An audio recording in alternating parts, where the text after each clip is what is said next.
Hey y'all, welcome back to another episode of Miss Mcafee Unscripted. It's your girl Ashley here, and of course I have my baby sister Bree, my Hey. my lovely co-host. Tonight, y'all, we are jumping into a topic that I think needs to be talked about, especially with what's going on right now in today's society. So tonight we're going to be talking about survival mode. You guys know it's usually a panel of us, or we're trying to build a panel on Friday night. So if you guys want to join the panel at any time, you can just drop hashtag panel in the comments, and we're more than happy to bring you up. We'll send you a link super easy. All you need is a phone or a laptop with a working camera and a quiet place, and you can jump right on the panel with us. So I know that we have one little youngin jumping on with us tonight, and she's just running a little bit late. Our Deshawn, our little special Deshawnee girl, will be on tonight. So that I'm super excited for that. She's young, a lot of wisdom. So yeah. Also, you guys, if you guys are watching tonight, this is an interactive chat. You guys are more than welcome to add any comments that you'd like to the live over in the live chat on YouTube. And you guys are allowed to ask any questions that you'd like as long as they're respectful. That's really all we ask you guys. Be respectful in the comments with the questions, and we'll answer anything that you guys ask. We're super transparent. We want this podcast to glorify God and his kingdom. And we want to be able it we want it to be able to reach the people that it's supposed to. So with that being said, I just need a quick second to make sure we are live on Facebook. I Uh, am. are you? Okay. Awesome. If you guys are Mhm. jumping on, put in the comments where you guys are watching from. We'd like to know where you guys are watching from. While I make sure that we're live, you guys drop that in the comments for me.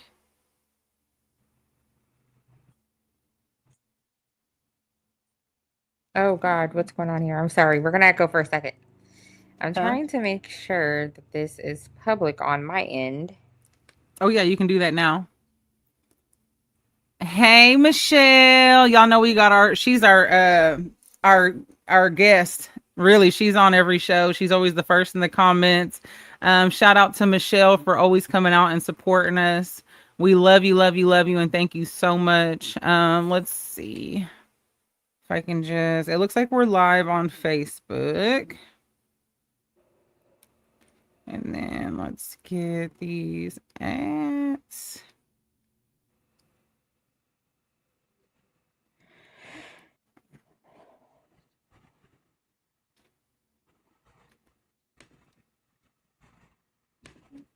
Oh, well, Facebook's acting bougie right now, and that's fine.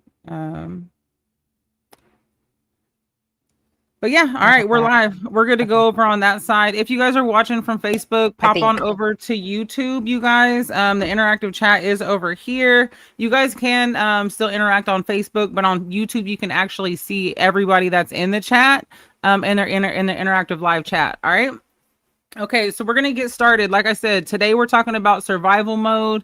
So I really want to take it back. I think that survival mode for me started as a child, having a lot of responsibilities at a really young age. And I think that was just something that for me, like growing up, yes, please join here. I'm lonely. Oh, Michelle's over on YouTube watching. So she says if you guys are over there, come on over here to YouTube. So she has somebody to talk to over here. Yeah, so anyways, I really think for me it started as a kid, like having a lot of responsibilities. Back in I'm an 80s baby. Anybody that's watching that's an 80s baby, I'm sure you guys know what I'm talking about. Like we had a lot of responsibilities. I knew how to cook at a really young age. I learned how to take care of my sister at a really young age. Yes, yes, yes, yes. And so for me, I think the lack of childhood or the ability to have a childhood for me is what caused the survival mode for me. And a lot of people think about survival mode and they think about you know Finances. yeah, your finances, but survival mode is way more than just finances. Way more than just finances. Yeah, I feel like it's way more than just finances too. I think that survival mode, like it transfers into like relationships, family relationships, and things like that. But Bree, what do you think? Like, I know that we talk about this a lot. Like, this is a big topic for us being the strong girls. Yeah. I mean, I see myself like in survival mode still currently to this day. Like it's like a daily thing. I'm just the type of woman in general that I'm like a natural like nurturer, provider, like in my personal relationships, in my friendships. So it's like I'm constantly in survival mode. I'm constantly in survival mode trying to like if I'm in a household with a man, trying to make sure my household is in order or just like that we're okay financially, physically, emotionally, not just myself. I always think about other people. So I feel like I'm always in survival mode. do you think that as a woman we should be in survival mode with a man? How do you feel No, about that? I don't feel like that we should be in survival mode with a man. Not. I mean, because I can't say that never, because in every relationship you have struggles, you have problems, like your man sometimes falls short, and it's as a woman, it's your natural instinct to like pick up that slack, you know.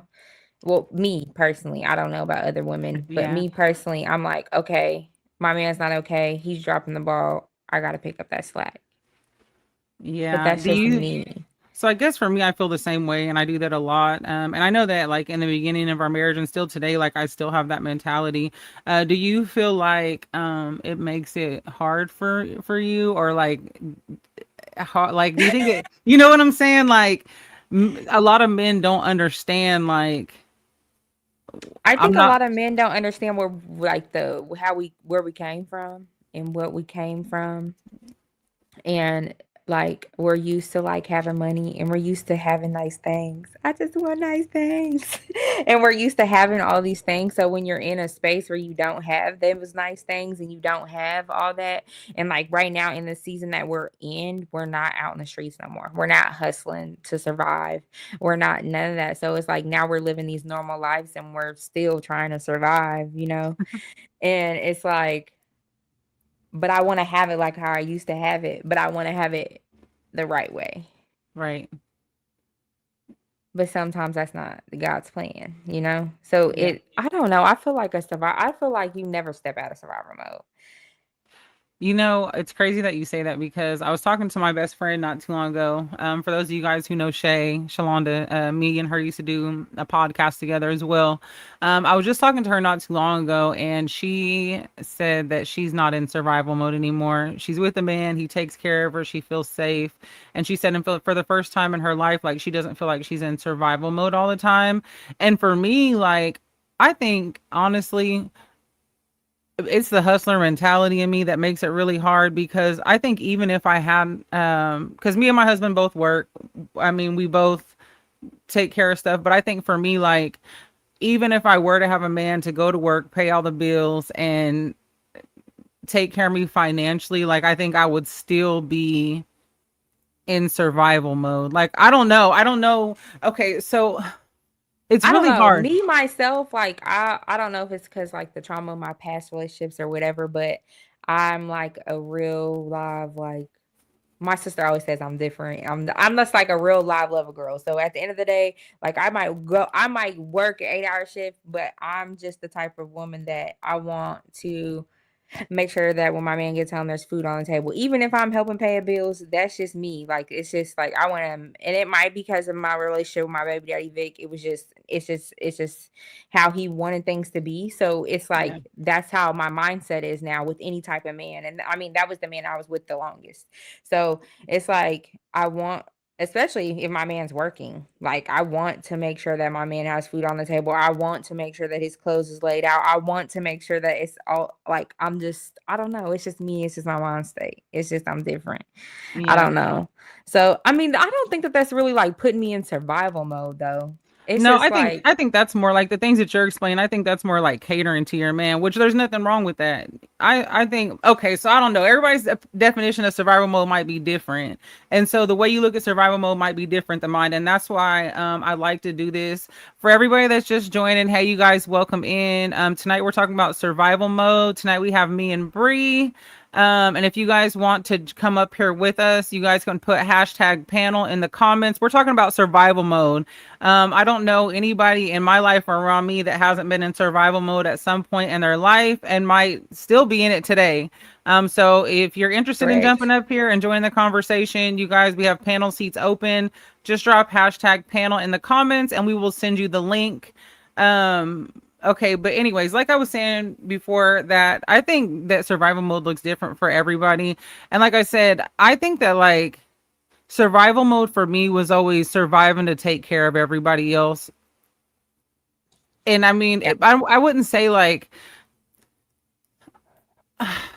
I don't And know, like it's not just taking care of people financially. It's like being that strong person for everybody. yeah, Like that puts you in like survival mode, and it doesn't have to be financially. Like you want to be that person that they can fall on. You want to be that person that they can call and talk to. You want to be that person that like strong person in their life. So I guess that would be like a point of like, some type yeah. of survival, you Yeah, know? I believe that. Like, I think that when you're the person that everybody looks to for a reaction to see how they need to react, like in situations like, okay, well, is she gonna trip? Because if so, I'm gonna trip. Or is she gonna be sad? Because if so, then we all need to be sad. You know what I mean? Like, it's like pouring all of yourself into other people to make sure everybody else is okay, and then you forget to pour into yourself.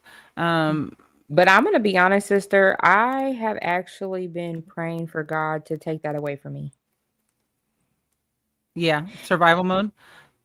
Take survival mode away from me, and then take the like pouring into others before I pour into myself, Yeah, because it's yeah. draining. Because you can be I don't know pouring how all your not to. you can be praying. I don't know how not to either, and it's so Yeah. hard. And like you always want to like be that person for people, and you always want to help people and like dig them out of holes. And it's like, what do you Hey, do? girl.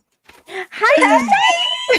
That's my favorite cousin, girl. Okay, so for those of you guys who do not know, this is This is our favorite Deshawn. cousin. This Hi, is my everybody. baby. She is on the panel tonight. I did message her like, "Hey, girl, come on." Yes, last minute, so I had to hurry up and get ready. She Just had to go glam up. She had to go glam up real quick. She wasn't finna jump on here barefaced like we do. Okay, so Deshaun, we're talking about survival mode tonight. What we were just talking about is kind of like survival mode and how it happens because like we've always been the strong ones and we feel like we have to take care of other people. And so Michelle, I did say that my survival mode, I feel like comes from like being a child and always being the responsible one, like responsible for the household, responsible for my yeah, siblings, and making sure Bree and everybody else's kids, because I was always the babysitter, was okay. yes. And so I You were like became, my third mama. I know. So I was really responsible at a really young age. And Michelle says, what do you think your childhood should have been? I think that I should have been able to do less things that adults do at a young age. Like I don't think that I should have been taking care of my sister the way I had to, which was normal back then. Our parents had to work. It was okay to stay at home by yourself at 7, 6, 7, 8 years old. You know what I mean? Like, and they'd go work an 8 hour shift, 10 hour Mhm. shift. And so all And the leave y'all at home. responsibilities of the household, like they fall back on the responsible child, which I was the responsible child, the older child. And so I think for me, like I think my childhood should have been a little bit more chill than it was. A little bit less responsibility. Yeah, and that's typically how it is when you're the oldest in the household too. Responsibility is just put on you naturally, and then you take it on subconsciously, and and you want to be like that person that people, you want to, whether it's consciously or subconsciously, you want to make the people around you proud, and you want, when your parents are like, well, we put on you because we know you can do it, or we know that you're the responsible one, or that just anchors it in more, so that you Yeah. you just continue Mhm. to do it without even wanting to. But you also want to make your parents happy, or whoever it is around you happy, and Yeah. so it just continues and It's like a continues. natural And habit, right? mm-hmm. And that's what we were It's a talking about. cycle. Yeah, that's what we were talking about earlier. Like it just becomes you're the strong person, so we know you can do it, or you're the Mm-hmm. responsible person, so we know you can do it. And it gets tiring. And then I think that, I was studying not too long ago, and this word popped out at me, hyper independent. Mm-hmm. And I went down this really deep rabbit hole about hyper independent and like how that starts and the trauma responses behind being hyper independent. And I look at myself now and I didn't even realize that that's what was happening. You know, like I've always been, and even in my relationships, like I'm always the go getter. Like I'm Mm-hmm. always the one that if a bill is due and you ain't got it, I'm not finna wait on you. Like I'm finna get out Yeah. here and figure it out and go and I think it takes away from the man's responsibility and it takes away from their ability to be the man. You know what I mean? And for a lot of men, it makes them feel some type of way like you didn't even give me the opportunity. But for me, like I Mm-hmm. don't know how to give you the opportunity because I never had a chance. I always Why had you ain't did it yet? no, I've always had to think through, you know what I mean? Like I've always had to figure that part out. So Yeah. And also survival mode isn't just like the physical stuff too, but it's also like emotional as well. You yeah. know, just not being able to get out of, trusting and certain things like that because you've been in a space for so long of whatever it could be. Um for example, you get into relationships and you've been burned so many times and now you find somebody, that you love and somebody that's good to you and you don't know how to snap out of your old thoughts and your old ways and learning how to trust this person. And that's just an example, but that happens to a lot of people in many different areas in life. A Yeah. lot. Yeah. And that's a big thing that I don't think a lot of people realize too. Yeah, no, I totally agree. I think that the trust factor there, like I said, it's you don't even trust somebody. Like it's that responsibility where if I don't do it myself, it's not going to get done the right way. You Mm-hmm. don't even trust Yeah. people to attempt to do it for you because you don't feel like they're going to do it the way you would do it. So I might as well just do it anyways. Which I think about, like I'm healing, I'm working on me, but I really think about like me tripping with Lloyd about like helping me clean the house, and then he Mm-hmm. does, and I go back and clean it anyways because Yeah.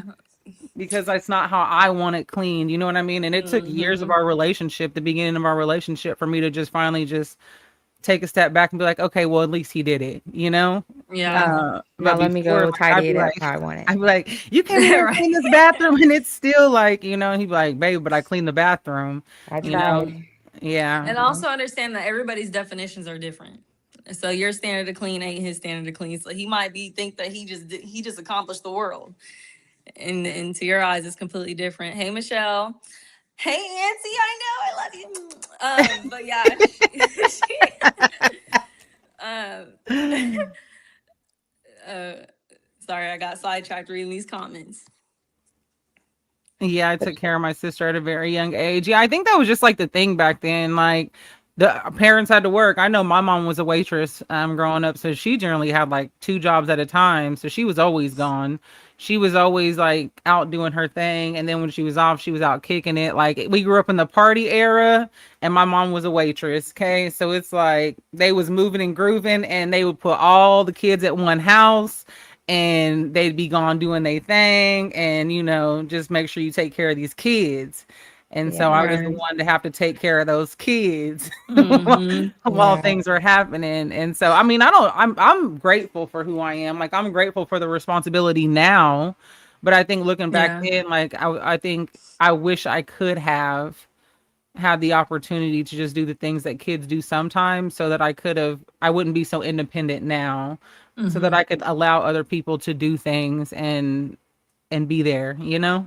Yeah. Yeah. Well, and just like you said, like that's how it was back then. But even think about for our parents and how their parents were. Like it's just a continued cycle where they were also in survival mode. And then it just continues. So survival mode was just automatically, subconsciously brought down to every generation after that. And so it's good that everybody talks about this new generation, but the amount of access to knowledge that we have, it is helping us make a difference because we are able to actually acknowledge these things and slow down a little bit. Whereas, and this is where the grace comes in, but I don't think that, of course, our parents and then their parents, they didn't have as much access to information as we do. Yeah. And they also didn't have the time to I don't think as much time to slow down as we do. Not that, I mean, not that we have as much, all the time in the world to sit here and scroll, but we do. That's just Yeah. that's part of our daily lives. We get to sit on the internet and scroll sometimes, Yeah. and we get all this information. So I think I'm thankful to be in the generation that we are in, so that we do have access to this and to change things that, you know, the other generation just didn't have as much as we did. Do you guys feel like Yeah. do you guys feel like the internet more so raises kids these days?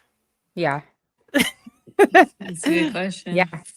Like I Yeah, think I about mean, technology now. Like we didn't have that. I remember when AOL came out, like the dial-up internet, the chat, like email me free minutes after 9 o'clock on the cell phones. Other than that, like it was charging And you then minutes if you throughout the day. think about it, like these kids, you can hand them a tablet and they'll just be gone for the rest of the day. yeah, all day. Us, Which, like, we probably got on our parents' nerves. yeah, for real. But that's also a big part of imagination is good. Like we got the chance to go outside and just have this amazing imagination, which is crucial to childhood development. Whereas them, everything is being told to them rather than them having to imagine things. And Yeah. so Mm-hmm. that's really detrimental on your brain as a child. But at the same time, I would say it can be a good thing if you show them the right stuff. Like there is TikTok, but there is also STEM TikTok. And once in a while, I'll try to do the right thing, and I'll scroll over to STEM TikTok, and they're teaching really cool stuff. I've never Like it's even really heard of good. it, girl. But when I get off of here, I'm going to go And look it up. TikTok. Yeah, let me go look that up because Yeah, I'm I gonna Yeah, go don't look STEM that know. up. TikTok. They're Has like anybody? there's teachers on there, and they're showing you how to do equations quicker, like how to do percentages and stuff that even I'm like, dang, I wish they would have taught us this. I would have been, my A brain would have genius. loved math. Well, Yeah. so Tresiah is very much so that like let's get it done faster because he knows how to Mhm. do it. And so the biggest issue that he had through like elementary and like his first couple of years in middle school was his teachers wanted him to show his work, and he's like, "Mom, why would I do all that? Like that Mhm. The doesn't that answer's doesn't Yeah, even like make he's like sense." the answer's right. What does it matter? Yeah, he's like, the answer's right. So what do I have to do that for? And I'm like, son, but that's not the point. They want to see how you got your answer. And he's like, right. that's just stupid, mom. Yeah, that is. Tell But Trace it's like a all part of kids ain't life. like you, son. No, they just moved him into all honors classes because he's doing so well in his first 2 weeks of school. And I really, what's crazy is the school called and was like, hey, like he's doing, we got some concerns about Trey Science. So instantly I'm like, here we go. What do Week you do 2. now? Yeah. And she's like, he's like putting his head down in class really early and he's done with his work. She's like, so I think that he's maybe too smart for the classes he's in and we Mhm. want to move him to honors class.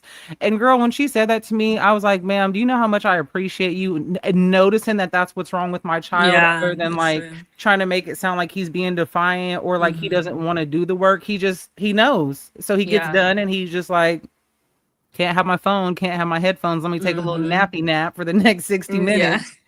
That's such a good point though, because that happens a lot of times. Like, instead of kids, a lot of times if they end up acting out in class and stuff like that, but their work is done is because they need more to stimulate their Yeah. brains. There's They're nothing to do. bored. So yeah. Yeah. So yeah, that's a good point. Not all kids are just bad. They're just bored.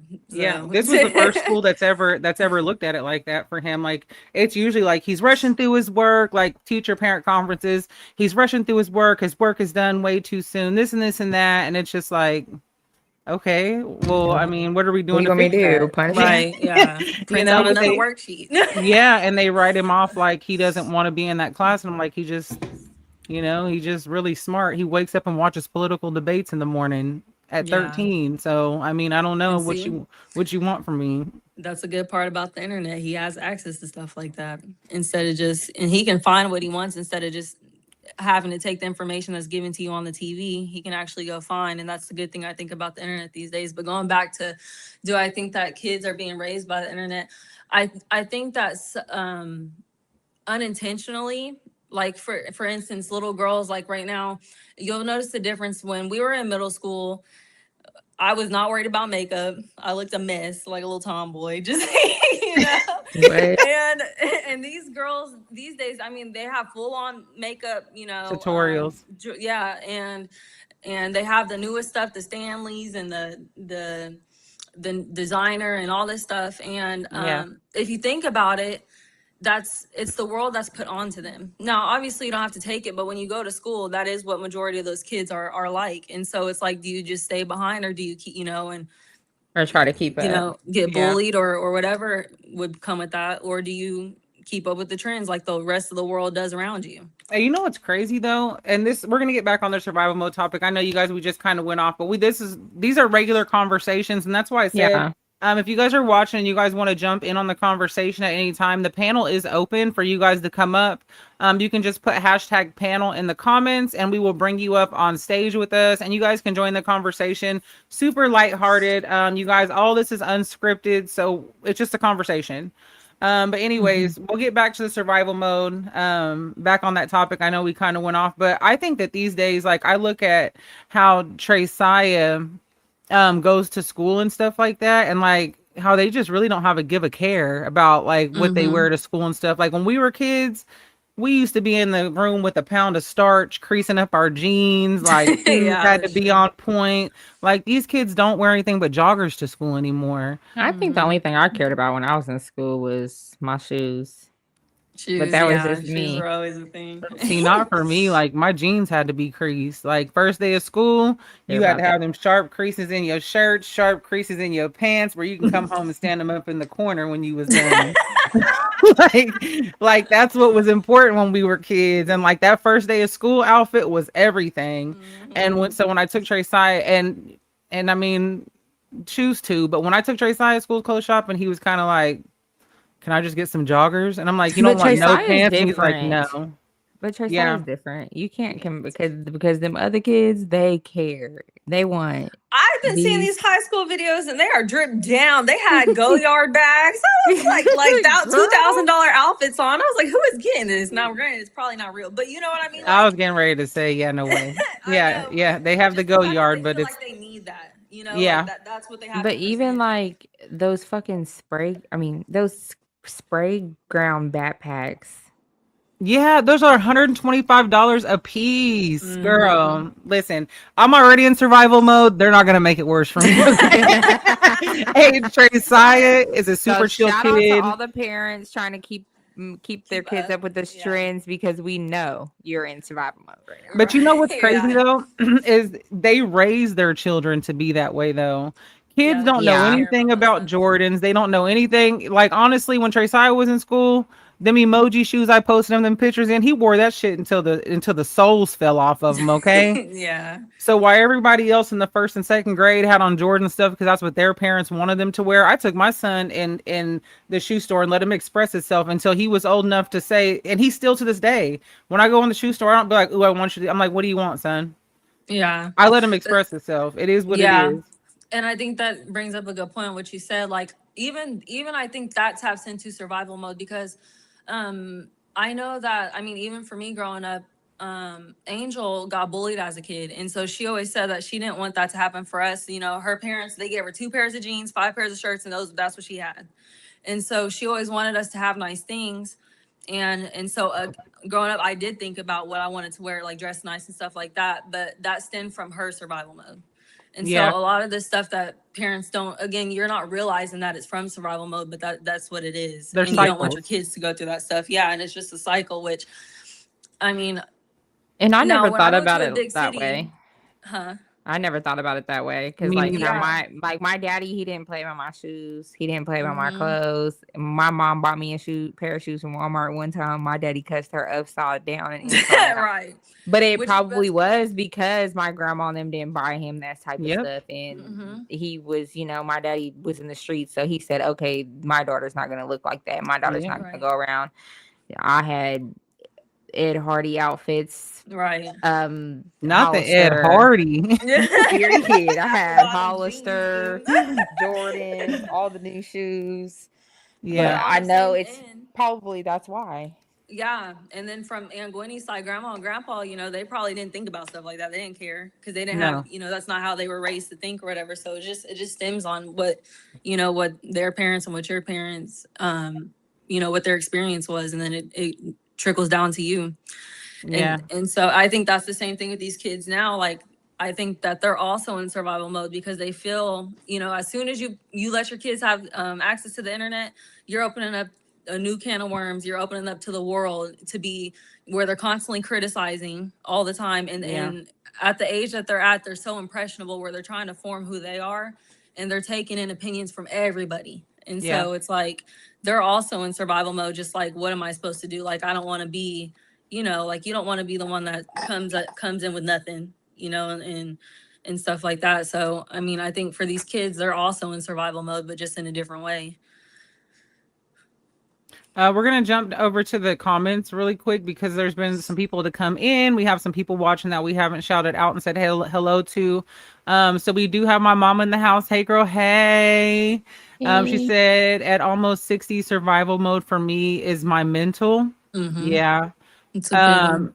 Chantel says hello, girl. Hello, Hello. Chantel girl. You guys make sure that you guys smash that like button on your way in, or if you didn't on your way in, make sure that you smash that like button. Make sure that you get us shared out and subscribe to the channel if this is your first time here. If you guys are watching over on Facebook, hop over to YouTube. There is a live interactive chat over here that you guys can't see each other's comments unless I put them on the screen if you're on Facebook, but on YouTube you can see all the comments. So if you guys want to pop on over, you guys can come on over here. Hi Blaine, I love you Blaine. too. He says proud of you girls. Thank you so much, Blaine. Chantel says amen, Bree. I'm struggling with that also. Everyone before me. Yes, and it's like you pour and you pour and you pour and you pour, and sometimes then you pouring into them people's glasses and their glasses broke. Oh, okay. Them people's glasses and their glasses is broke, so everything that you pouring is just pouring out. Straight out. Screaming. That's true. Wow, that's a good one. That is a good analogy. Are you pouring into a broken cup? That's a good one, Bree. Okay. Are you? Your Auntie Winnie says, my baby. Michelle says, hey, Deshaun. Hey, Pookie. We read that comment. Michelle says, you can't take care of anyone else if you don't take care of yourself. Yeah. She says, remembering parenting doesn't come with a rule book. We did the best we could as a parent. I know there are things I should have changed, but I can't. It's all right, baby. My dad was taken away from his parents as a 6th grader. His dad was an alcoholic. Thank God for finding him a good home eventually. And actually, then, real quick, I would like to go back to what Michelle said about parenting doesn't come with a rule book, and that's why I would like to just go back to what I said earlier, which is that I do think that the older generation deserves a little bit more grace because they literally didn't have that. I mean, could they have walked to the library and found a book? Not walk to the library. let me log into my Kindle real quick. They weren't thinking like that because it was never brought up the way that we talk about it now, because now we have access to all these doctors and therapists and psychologists that are telling us what we're doing wrong all the time. Yeah. So it's different. Whereas in their generation, like I said before, they didn't have that, but we do have access to, some type, at least a childhood psychology book that can give you a little insight to what's going to mess your kids up. And then not only that, but even if you don't like to read, you can hop on YouTube and listen to, again, these psychologists, these doctors, these, and they're doing real life experiments and stuff like that, to where you can see what's working and what's not. But on that same token, not everybody knows what needs to be fixed. So how do you know to go and look for it if you don't know that you're doing it wrong? Yeah. And so I think that was like that's the big thing for most people. I think if you knew exactly what you were doing wrong, you would fix it, right? But you don't always know, so you don't know what to go look up and what to go find. But yeah, that's just what I wanted to say to Michelle's parents in comment. And they wear sweatshirts in 90-degree weather. Yes, they do. These kids are crazy. Auntie Angel, yeah, Tresiah wore a hoodie his first day of school. It was supposed to be 104 degrees outside. But the kids do be like, it's so cold in that school. It's so cold in the school. But when we were outside. But when we was in school, I do remember that I don't think we had AC sometimes. Y'all didn't? I don't think we had AC sometimes. I graduated in 2017, honey. We had AC. I don't think we had AC sometimes. Like, I remember like when we used to go to class in like those little, in Wichita, they had those little like trailer, you know what I'm talking about, Ashley? Yeah. We had to go to class in those little trailers. Oh, yeah, we had to walk out to the trailers outside. Yeah. Yeah, and them trailers was hot. They had the window Yeah, AC. hey, I swear we didn't have air conditioning when we were in school. But listen, y'all, Now, when I got went. to like Southeast and schools like that, then yes, we had air conditioning. Oh, sorry, Michelle responded. Deshaun, we didn't have time to go to the library and find a book. No, I know, Michelle. That's what I was saying. Like, I don't think that. And then your again, auntie said, or Chat GPT. Right? Yeah, we have chat. So Hey, I'm saying, girl, I'm hey. sorry. Hey. It's I'm okay, sorry, baby. y'all. You know it's an open panel, so whenever you can jump on, you guys remember Dawn. If you guys don't know Dawn, this is Dawn. Hey, Um, y'all. I'm sorry. she Look, I'm came and just gave her yelling late. testimony a few weeks ago. So tonight, cousin, we're talking about survival mode. Yeah, baby, I know. Talking about survival mode, like where it starts, how it bleeds into relationships, the difference between like the old generation parenting and like where kids are today with technology. Like we've been talking about all kind of different things, so you can just jump into the conversation whenever you want. This Okay. isn't like the testimonies. This is just an open conversation. So Lloyd said if you guys are watching on YouTube, I mean on Facebook, it would help a lot to pop over to YouTube. And he did drop my YouTube link in the comments. Thank you so much, Lloyd. And then Auntie Angel, hey girl, hey. hey, my pookie poo. Hey. Mama says, or Chat GBT. Yeah, that's my man's. I'm on to Quad now. I'm on to bigger and better things. Hey, Yes, not quad. Claude. I just figured out how to install him on my computer and have him do work for me. Period. Oh, okay. Well, we gonna have to talk after this because we're gonna jump back. Michelle says hi, Dawn, and then Auntie Angel found us on YouTube. Hey, girl, welcome to the chat. We kind of jump back Everyone. into like childhood again, and that's not where we're going. So I'm gonna get us back on track here when it comes to survival mode and what we were supposed to be talking about for this season. As a panel, what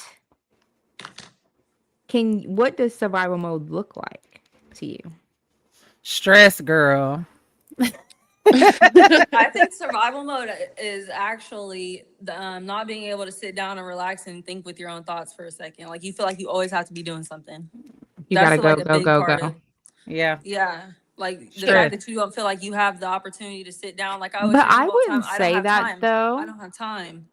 I wouldn't say that because I know people that go into survival mode and they're so stressed out and they just get lazy and they sleep. And then That's survival depression. Like it goes to depression. But survival mode will bring depression That's true. sometimes. If you feel Yeah. like you're in go mode, or you feel like you're not providing financially, or you feel like your life is going downhill, you're gonna fall into a depression. Yeah. Survival That's mode true. is gonna cause depression.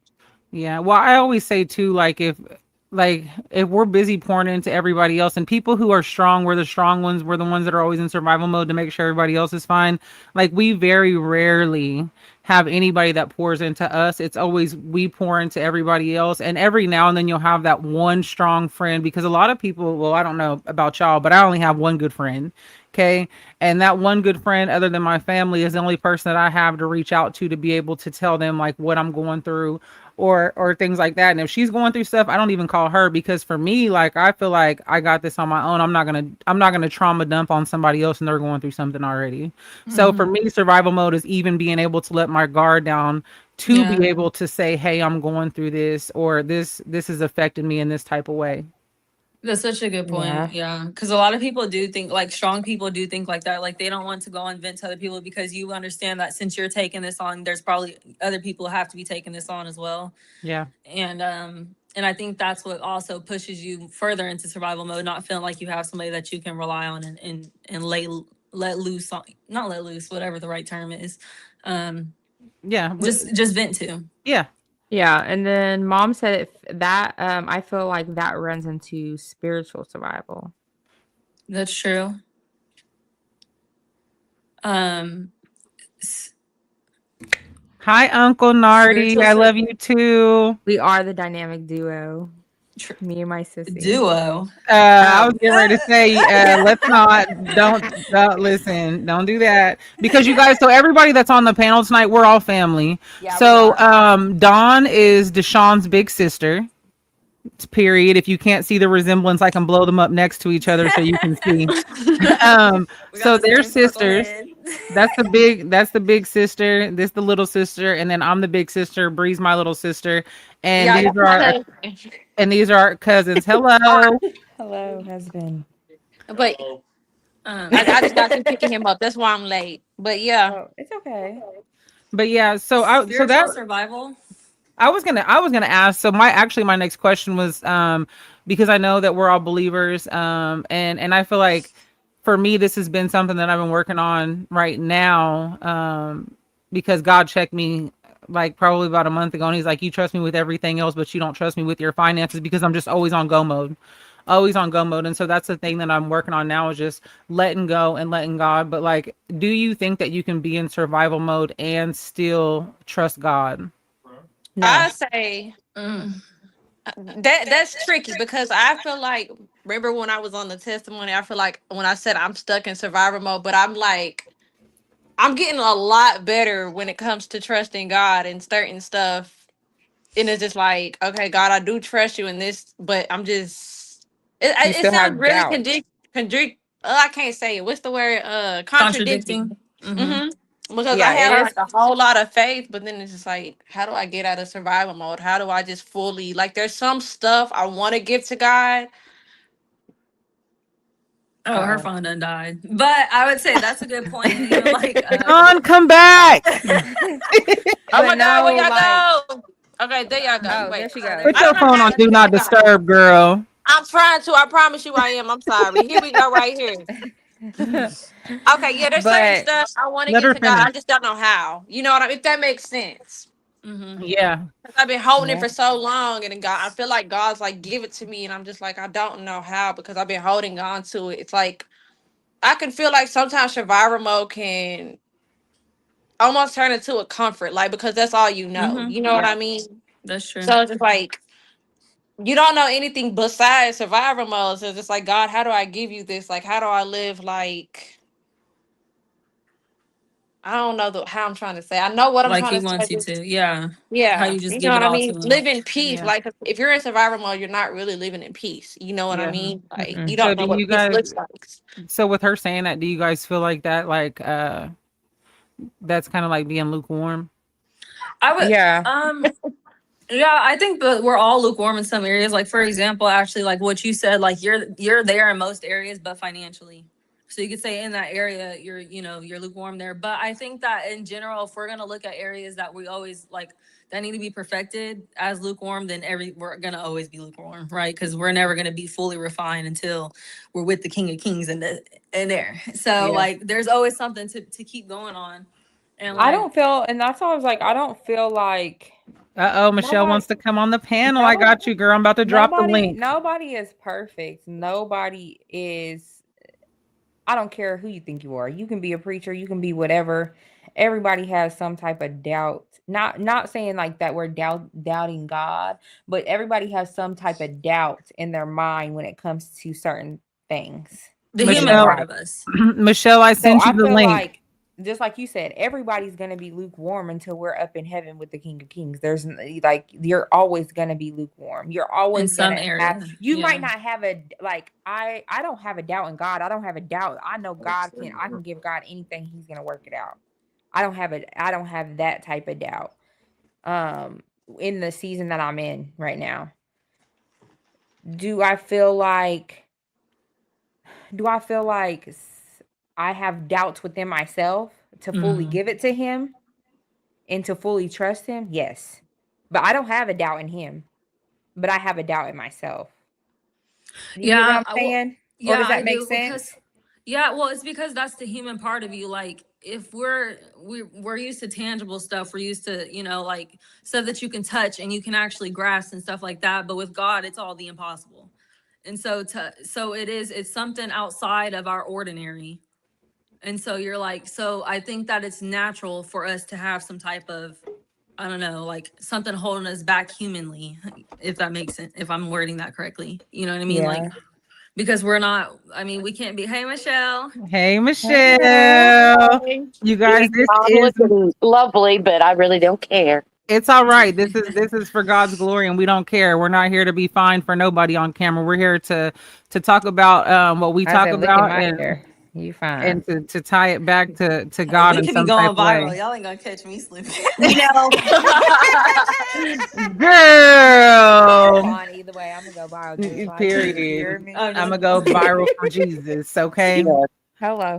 But yes, Bree, the one thing that I can say, because I was a people pleaser all my life, and mm, it took me till I was 50 to realize I can't fill everybody's cup because mine's empty. Yeah. yeah. Once I filled my cup, now I can fill others' cups. Yeah.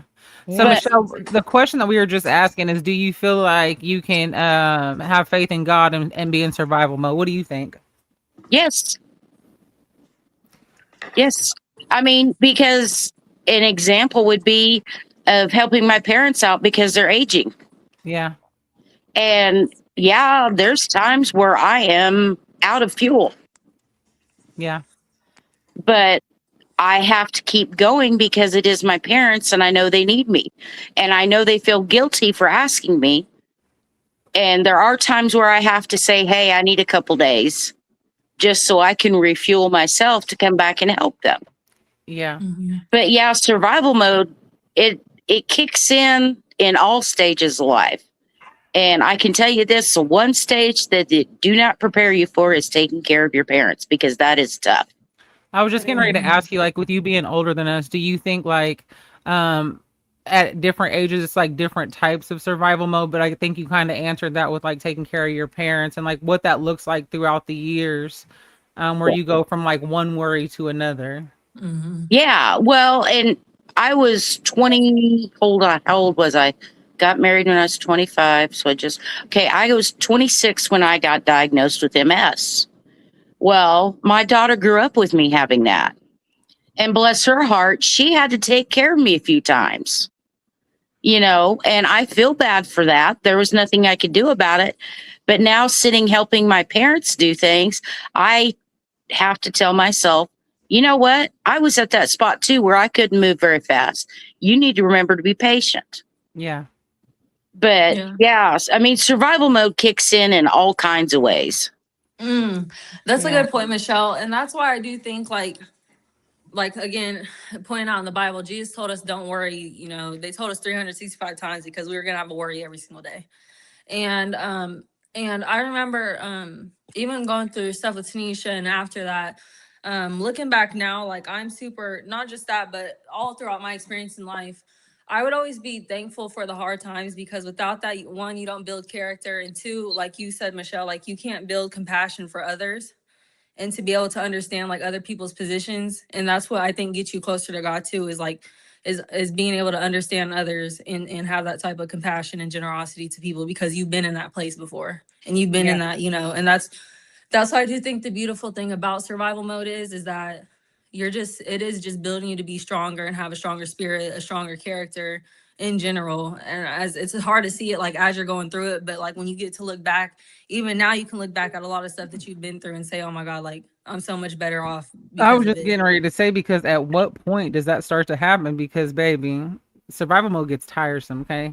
When you've been in It survival does. mode since you were a child, like going through, and we all have different walks in life. Like some of us that are on the panel come from the street. Some of us, you know what I mean, didn't have to live that type of life. They had good parents, both parents, or um and so that's why I like these panels too. Like everybody here, our walks were different.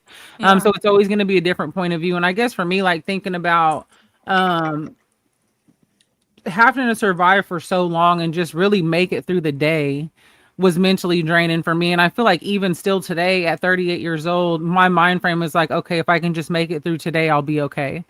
And at what point does that survival mode, like just make it through the day, turn into actual living, like to where you feel fulfilled about what you did today, or it doesn't feel like you're just trying to survive to get to tomorrow because you know that you have to wake up because you're still here, right?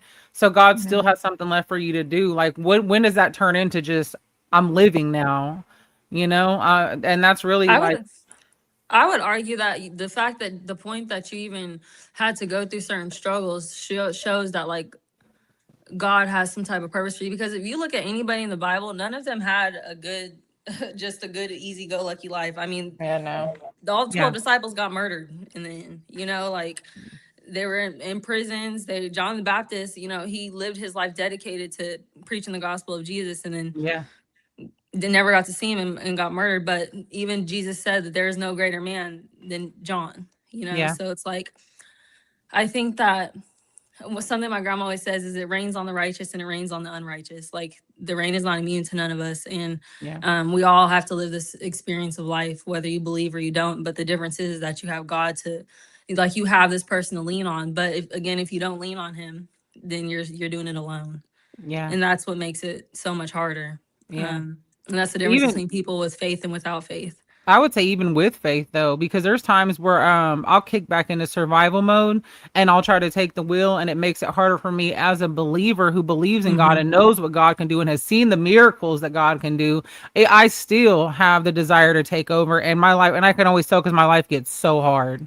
Like Yeah. everything is hard to do because I'm trying to do it on my own will instead of trusting God to do it. And then when I finally am like, okay, this is why it's so hard again, because this isn't the first time, the second time. It's a cycle. It's a repetitive cycle for me that I continue to do Yeah. that. I think my life gets harder whenever I get closer to God. To be honest with you, it does. I feel like he's mine gets pruning so you. much Like, easier. well, easier. Like, I think that, like, with my mental, like, it's just because he's Yeah, shedding so I much get what off you're you that you're saying. changing so much, and that it's like you're losing your identity to create a new identity, and it's Yeah. hard to do that. No, I will say that part, but I'm saying like when it comes to like surviving, like talking about, like I said, the survival mode and the survival part of it, like for Yeah. me, it gets easier when I let go and I let God, and I know that Yeah, I agree.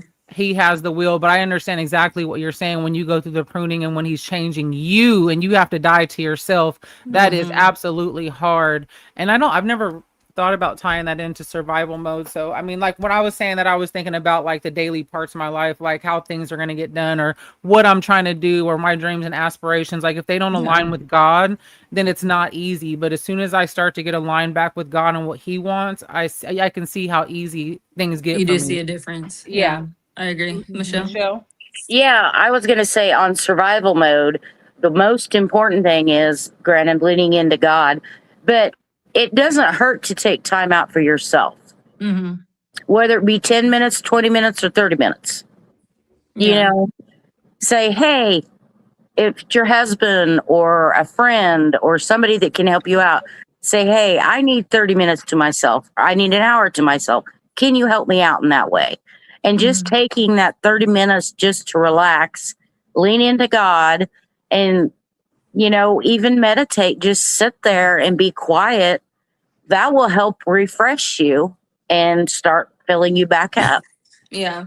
Well, Brianna mentioned this earlier, and I do think it's a good point, is that sometimes I think when you give yourself that time, sometimes it can slowly turn into depression because that hour turns into 2 and that 2 hours turns into 3, and then it can turns into days, right? And because you start laying in bed and you start getting depressed because you're just so down about your situation and what to do. And sometimes when you feel like you have too much to do, I mean, even for me, sometimes when I'm so overwhelmed, I have so much to do, I don't want to do nothing no more.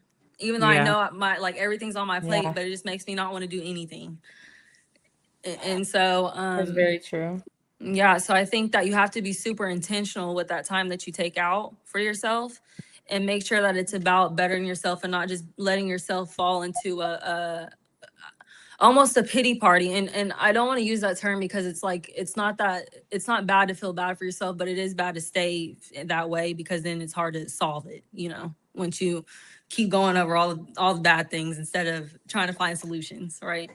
But yeah, that's my take on it. Yeah, sleeping it away does not make it disappear. Yeah. No, it makes it worse because when you get back up, now you have 10 more things you have to do because you let Exactly. your whole day go by doing nothing. And I did that after Tanisha passed away. I slept. I didn't want to deal with nobody. Asked Ashley and Bree. They was Yeah. calling me. I was like, leave me alone. I don't want to talk. Like, You know, but- and when you're a parent and you have kids, there are some days, honestly, that you will tell your husband, hey, man, I need a break. And you're off the clock when he gets home and you don't clock back in till the next morning. And there's nothing wrong with that. As long as you both are on agreement to help each other out. But as a mom, yeah. And I'm sure as a dad, there's times you want to just relax, and you need to regenerate, and however you need to do that. But I don't agree with the disappearing, several days on end, by no Yeah. means. You can't Yeah. do that, especially when you have kids. That's wrong. Yeah. Yeah. Well, I don't that's disappear. I don't disappear from my kids, but you can ask my sister. There's times I disappear for months on end, and it's not when I'm going through too much by myself. I tend to get like angry, and I'm not angry at the person. I'm just angry at my situation. And so instead of just taking it out on people who haven't done anything to me, I'll just disappear. I'll get my stuff together and then I'll pop back out. You know what I mean? Like Yeah. that's just how I cope with stuff. I like to do stuff like, you know what I'm saying? Like I don't like to vent about what I'm going through. alone. Just like handle it, get it done. Like you can't feel sorry for yourself. Either you're gonna drown or you're gonna swim. You know what I mean? So I choose to swim, and then when I'm okay, then I pop back out like, hey y'all, I Yeah. missed y'all. I have those You know what I tendencies mean? too. I'll So you disappear kind Yeah. of from everything. detach from everybody. I will. I Hmm. detach, like, I won't post on social media. Like, I'll be on there and I'll be looking. Like, I'll let my phone ring. Like, it'll be my husband and it'll be my kids and it'll just be us for, like I said, months on end. You know what I'm saying? And I won't literally do anything because my life is sometimes so hectic. Like, I get up at like 6 o'clock in the morning and I might not go to bed till 10 or 11 o'clock at night. So when I do get to bed, like, I'm overly. Go in there for a minute. Yeah, yeah, you can. Love you. All you seen was the tap tap. It's so like by the time I'm in the bed, it's just like I'm so like frustrated. I'm angry. Like I'm not even angry. I'm just tired. So then I get Mm. snappy, and it's just like I can't. I don't have time to answer the phone. Oh my god, girl, let's go out. And I'm like, how you got time to go out? Leave me alone. You know what I mean? Like, And there's nothing wrong with that. As long as yeah, you're interacting with your husband and your kids, yeah. you can do that. I I know think if I tried to do that, I'm pretty sure my parents would be blowing up my phone. My daughter would. Pretty sure Gwen and Ashley and Bree would all be blowing up my phone. Yeah, I think Yeah. for me, like that's another part of survival mode that I'm trying to work on for myself is that I get angry. If I have to Mhm. get up and do something, because for me, I already don't like to depend on people. And so if That. I depend on you and I still have to get up and do these things, then I'm mad. Now Hmm. waking up, I'm mad. I don't want to talk, like, because I'm gonna figure it out regardless, but I should have just did that to begin with. I should have never even given you the Hmm. opportunity to disappoint me. And this has been like a huge thing for me my whole life too, because I already don't trust people. And so Yeah. when I bag back and I give you that trust and you don't come through, like it just makes me it makes me an angry person. Like it makes me so mad. And for me, like that's not okay because I mean, man's gonna fail you every time, and that's just how I Yeah. That's feel. true. When you put your trust and your loyalty and your respect into man, you're going to be let down. Yeah. That's true. Nobody's perfect. Nobody's going to be able to make you happy all the time. And I'm the type of person where I always go above and beyond and try to make sure everybody around me is straight and they're happy. And you know what I mean? Even if I'm sad or depressed, like I'm still going to reach out, and make sure you're okay if you're sad and Yeah. depressed. And so if I give you that opportunity to be there for me and you're not, like it makes me shut down or just want to stop messing with you, period. And I can't be like that. That's not Mm. okay. By the I way, think you that need to get your mama on here. I don't need to be the only old lady in the group. Oh, she knows that she can come up here. My dad is in the house. He says, "Hey, y'all, he had surgery today on his knee." Ah, prayers for Aw. speedy healing. So he's laying in the bed, watching us is what he better be doing. Well, Because that's perfect timing for him to get on the panel. I've been trying to get him to come back on the panel. I don't know, y'all. We are still taking votes for him to come back on and give the second part of his testimony because I had so many people reach out to me after his testimony. His testimony touched so many people. And if you guys are watching right now, and God gave you a story or a testimony to tell, like it's not for you, it's for somebody else. And we do testimony Sundays. So every Sunday at 3 o'clock, we jump on here. We do a live. It's usually about an hour long. If you have a story you want to tell, you can always reach out to any of us on Sorry, the y'all. panel. Any of us on the panel. me, if you don't, if you guys are watching from like Michelle's friends or Don's friends or whatever the case may be, you guys are able to jump on and give your testimony. So you can just reach out to one of us and let us know that you want to come on. Okay. Yeah. But okay, back to survival mode, and we're not going to be on for much longer because Bree does have to open in the morning. I'm trying to be respectful of everybody's time that might have to go. We've been on for an hour now, which that hour flew by. So I think, yeah, that good conversation, it just kind of flows by. So let's talk about like survival mode, right? We've talked about that. So how do we as women learn to feel safe again?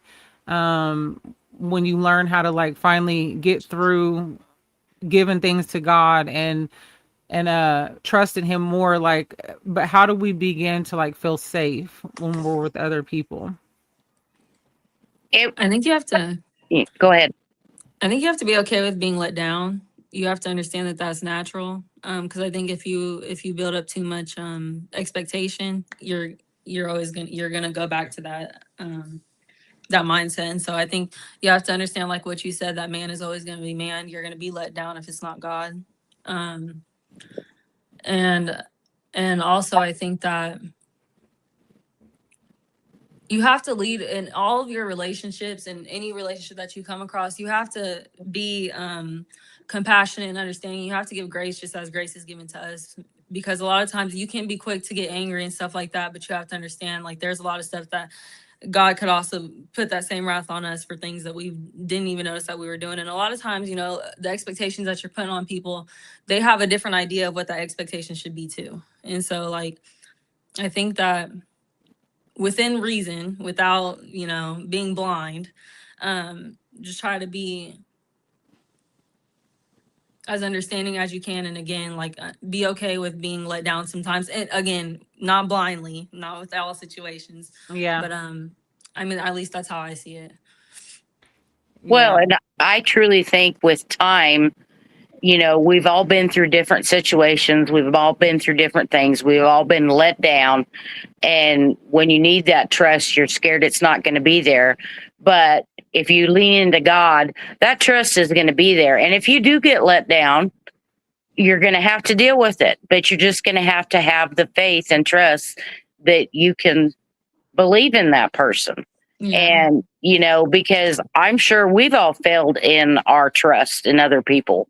Mm-hmm. And I'm sure they have failed in our trust, their trust with us. Yeah. And over time, you just get to the point that it's like I never learned this until I was older, but you can really read a room by watching and listening to everybody else talk. Mm-hmm. And you're sitting there thinking, and sometimes I think, man, I know that's not true. Or, man, there's a train wreck coming your way, the light's on, and you are not moving off them train tracks. But again, you've just got to deal with it as it comes. I think let things be. Like, let it be. Know that you don't have to control everything. If somebody's saying something wrong, let them say something wrong. Like, not everything needs to be responded to. I know. Yeah. But that's a practice trait. It is practice. Like, all this stuff, none of this stuff is easy. It's stuff that you have to really train yourself, and it's hard. Like, I remember times when I literally felt like something was going to crawl out my body because I wanted to respond so freaking bad, and I had to hold it in. Like, you can feel every ounce of your body just wanting to respond and react. But Yeah. And after you being keep a doing right it, fighter will take you down.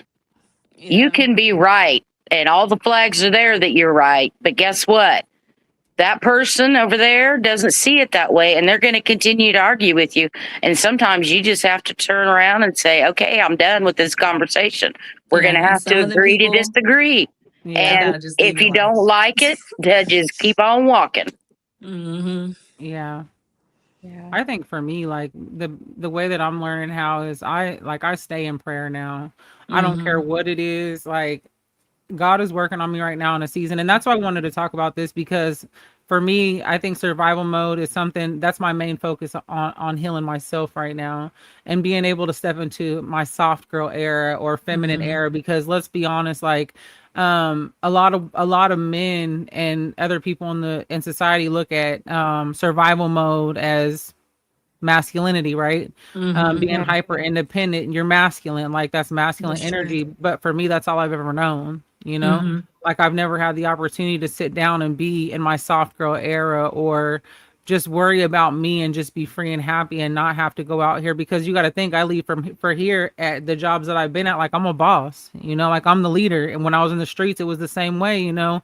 And so for me to have to go out into the world all day and be a leader and the boss, and then come home and leave that jacket in the garage before I hit the door and be soft Mm-hmm. for my husband, like that's, I want to be, you know, like I want to step into my soft girl era. I'm tired of being in survival mode. And so that's why I wanted to really have this conversation, because for me, like I've been praying, I've been talking to God, and this is one thing that like I struggle with the most. And so I was hoping to maybe pull from you guys on my healing journey, about some of the things that you guys are working on too. So that's what this is about, you guys, is we're really here to heal with each other and to talk about our experiences, and hopefully like leave with something or leave full from these conversations. So Well, and Me just too. continue to focus on that marriage and make it good, because I tell you what, when you're an empty nester, the world is totally different when you don't have kids in your house all the time.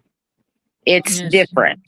And I mean, I'm happy that my daughter is grown in a very good relationship. My grandson's great, my granddaughter's great, but it took me a while to get used to that. Hey, my kid's not going to come running to me anymore, and it's hard. Yeah. I think going back to what you said actually about like masculinity and femininity, that's so true. Like I do think that it is seen, survival mode does give you masculine traits because you have to in order obviously to, like, it's literally in the words, to survive. But I think that men want feminine women, but they don't allow you to be feminine. And so that's a big issue, is that like if you want a feminine woman, then you can't, you can't expect her to do masculine things and then still take on the feminine trait. yeah. So I mean, a lot of times what they're asking for, they're not given. And I mean, that's just the hard truth about it. You can't really, I mean, how are you supposed to take off the hat when you have to come home and then continue to lead and be you're essentially the leader of the household again.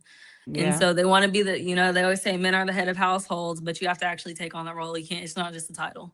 And without that, And then yeah. you're the masculine one. And even like nowadays, like the persona that they give off, like we're, as women, that you got like to be a Proverbs 31 woman, you know, like you Mm-hmm. have to be strong, you have to be virtuous, you have to be all of these things. And it's like you want, Yeah, but but you don't have to be that for every man that you're with, though. Mm-hmm. I will say Also, that. I will say that a lot of women, we overstep too soon in But our I'm telling you what the relationships. world, but I'm saying what the world is putting oh, out there. It's Uh-huh. like, okay, you hold on, know, because men, like if I'm going to be a godly woman, or I'm going to be the woman of God, I have to be a Proverbs 31 woman. I will have to be virtuous. I have to take care of the children. I have to take care of the home. I have to do all these things. But just like you just said, all the time, there's not a man there to like, allow you and to it's not. like a lot of the times, like, how do I put this? A lot of the times in a lot of relationships, and even like the one that I'm pursuing now, like I'm the woman of God, Mm-hmm. but you're the woman of God. I go to church, I pray, I do these things, but it's like pulling teeth to try to get that man to do that. Mm-hmm. Well, if he doesn't want to go, you just keep going. And I can tell you this, if he doesn't want to share your faith with you, Ain't sorry. gonna work. I So would say, go ahead, Deshaun, because I got okay, something to thank say you. Because about I'm this itching too. to talk about Proverbs 31 because every man says that they want a Proverbs 31 woman, but guess what? What that letter was, he was writing to, the man was rich, first of all. So that's what allowed that's what allowed. The man, he was. Let's go ahead and So if make you that want a clear. Proverbs 31 woman, Yeah. then you need to pay them bills, okay? Exactly, And you need to because put she her had, in that soft girl era. That's the point. yeah. That woman has to be a stay-at-home wife, a stay-at-home mom. Yes, That is what makes a Proverbs 31 woman. If I don't have yes. nothing else to do, if I don't have to go to work, if I don't have to pay bills, baby, you got it all. Do you hear me? Breakfast, lunch, Right. dinner, snacks.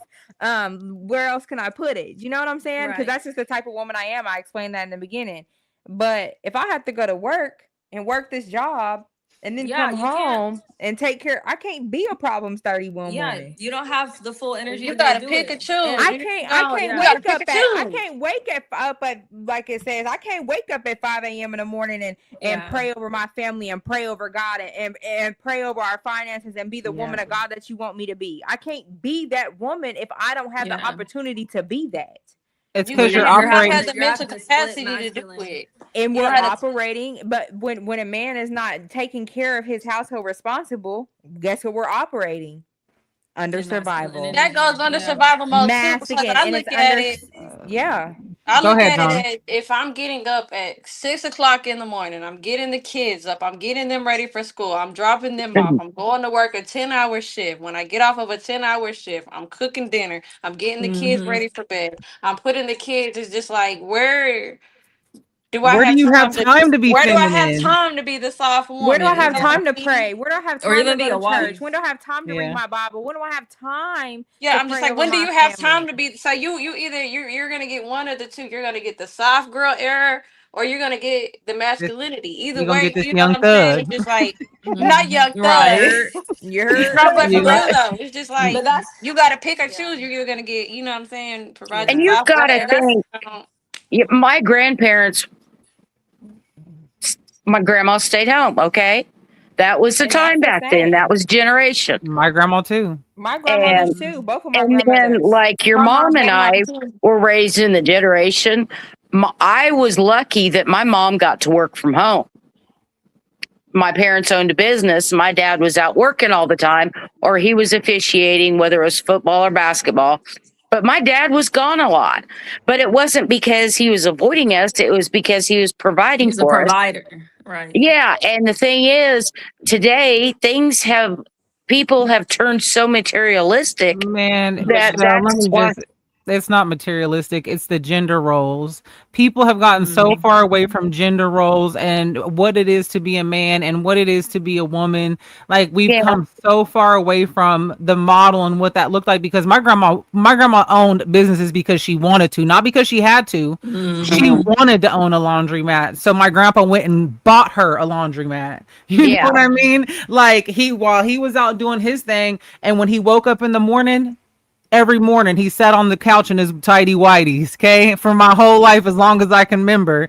And he read his newspaper. She had his newspaper ready for him in the morning. She had his Breakfast, orange juice, vitamins, coffee, coffee in her perked for him in the knees. morning, vitamins in her hand, ready to roll because Right. she could be that soft and feminine woman. And so And then when he came home out of them oil fields, my grandma had clothes sitting in the garage ready for him to strip down in the garage out of them oil clothes and out of them oil boots and put them clothes on. He came in the house and she had dinner on the table and dinner was prepared and dinner was ready Right. and I or don't think a go man get in the even work in the oil shower. fields no more. Do Well, they still yeah, do but that? see, the whole point of that is that again, when men say that they want a Proverbs 31 woman, the Proverbs 31 man was a provider.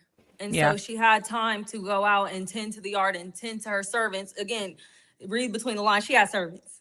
They obviously had money. Like, He and so had they all them. say that, but they don't provide that type of environment. And so it's like, well, what kind of man are you going to be in the Bible? And I mean, all of them were able to provide, but even then, when you think about like, um, when they want, even this day and age, everybody's like, well, it's too hard to survive right now. And I do think what Michelle said, like, that is true about it being in a materialistic world. I mean, these people are going out here and getting Bentleys and yada stuff that they don't need when they really could survive off of one income. But you want to go out to eat every single day and you're living outside your means. Yeah. So if you wanted to, you would be able to do it. And I hear people talk. I watch these financial shows all the time. The way that these people spend their money is insane. Like, why are you door dashing every day with $100 in your account? You know, like it don't make no sense. And so and then they complain and say, well, I don't have enough time to live, but you're door dashing, you're not. I make great meals off $100. I can last us a week and a half. People, you Well, just have to. and one of the changes I think in this day and age that's made a big difference is technology. Mm-hmm. Yeah. I mean, But you I will guys, say we saw it financially, from Hold it's the on, Bree. beginning. Hold on, one We, at a time. It is. we One at a saw time. Go the ahead. we saw the beginning of technology. I mean, I remember going to computer class and having to write computer programs. Now, yeah, that was way above my head, but I did it as an 8th grader. I went to the college and did it. But you think about it, we saw the computer from its inception to what it is now. And it's just like my grandson asked me, he goes, Mima, how old were you when you finally got a cell phone? And he goes, Mom didn't get one until she was 16. And I looked at my daughter and gave her the old, yeah, right look.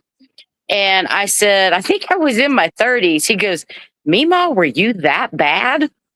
And then having to explain to him that we didn't have cell phones. Right.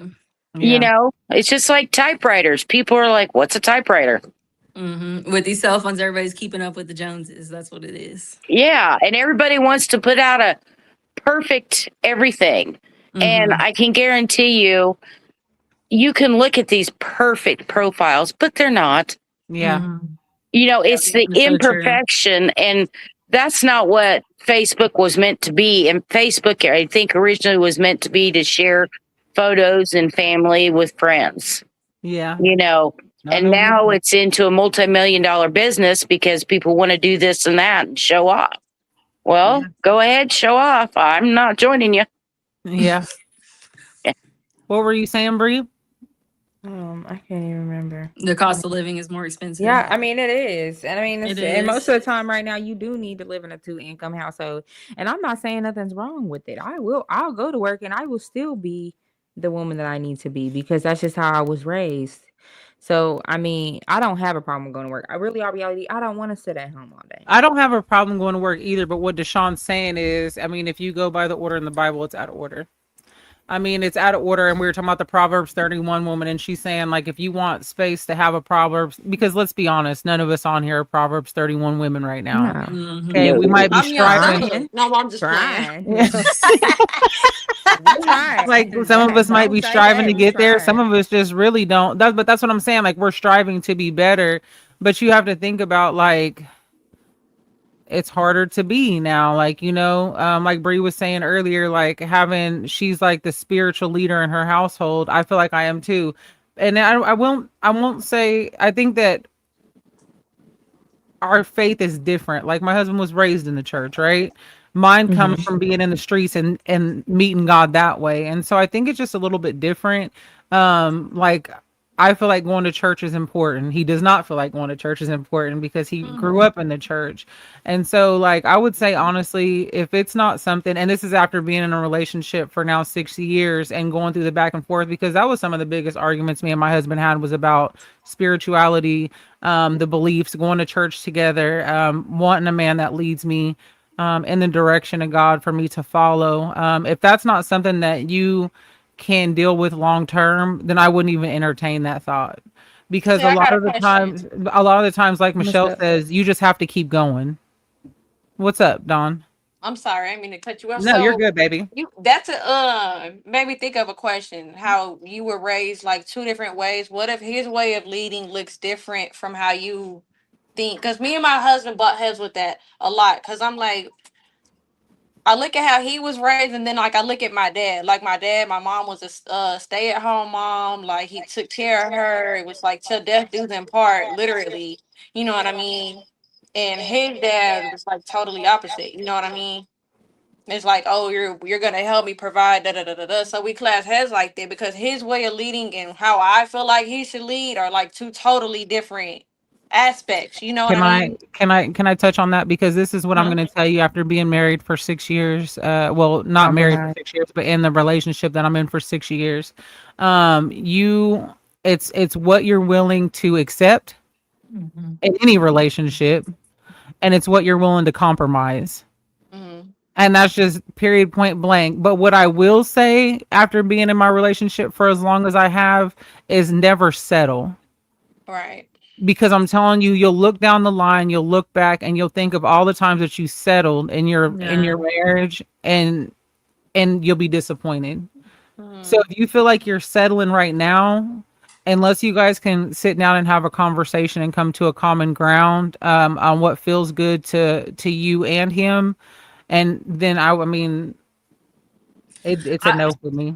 I would And even that's say like I just refuse. I don't want to marry anybody who doesn't isn't a leader in God, because what I think that a leader should be is going to be rooted in the Bible. And so if that's not the way that you're leading and you're creating your own ideas, then I don't want it. Because God is just going to give you the best way, because he I mean, look at how he describes how the woman is and how he tells the man to be with a woman. That's what I want. I want what God tells them, that yeah, how they need to treat a woman, which is gentle. Like you're like the fine china in the cabinet yeah. to God. So it's like, to me, if you're not a leader in God, then I don't even want to deal with it, because I just think that your idea of leading is just going to be all the way off And without see, that. and I So do think for you me, like think with wanting to step just really fast, just with the way right now I desire to step into that soft girl era and to step away from the survival mode, I need that. I need that. I need that in my life right now. And it's something that I'm not willing to negotiate on anymore, because I did that um for a long Momo, time. anybody's Momo, you able can to jump. step on. You can come Come up Momo with a on, the man's point of Momo. view. Momo, the panel's open. If you want the link, let me know. I'll send it to you. I'll have Lloyd send Yeah, it to we you would right love to now. have a man's point of view. Yeah, we would definitely. The panel's open every Friday, Momo, at So 6 p.m. Anybody's able to come on. We have 8 seats available every week at 6 p.m. So if you want to jump on right now, Momo, just put panel in the comments and I'll send you the link, okay? We would so love as your opinion. a woman of God, do you, Deshaun, on what you just said, do you feel like you can pray for your relationship and you can pray for your man to lead that way, or you can pray for him to love you like Christ loves the church? You can Yeah. pray I that into your life and manifest that into your relationship, like even if I it's not meant, like if it's not there at the time. I do. I think that you can pray over anybody and your prayers are Because going I to don't feel cover like them. anybody's But perfect, and I don't feel like any man is perfect. Do you get what I'm saying? no. You have some men that go to church and they know what they know what it says in the Bible. A man that And finds a they don't wife do it. finds a good things, and they still Mhm. don't do it. Yeah, that's Yeah, true. those be the And But worst it, and ones. yeah, that's true. But I do think that you can pray. I think that the only thing with that is that you're gonna have to be okay with that being 10 years down the line. No, you guys Like, know. No, and I know this. No, this you can't pray for God to change your man. You can pray for God to change his heart. yeah, that's what I mean. You can Yeah. pray for God to change you to be able to understand him better, yeah, Mhm. because what it does, it builds resentment. As a woman, it builds resentment. It makes you feel some type of way. um it makes you feel some type of way that he's not doing these things because you went into the relationship with expectations. Hi, Momo. Hey, how you hello. Hello. doing? How All you right, doing? so you went into the relationship with expectations of what you wanted in a man, right? You wanted these things in the beginning. You wanted a man that led you closer to God. You wanted a man to go to church with you. You wanted a man to lead you spiritually, but you settled for a man that didn't. Yeah, that's And true. now Man, you're stuck in a situation where you're trying to pray him into the church. No, sis, just keep going.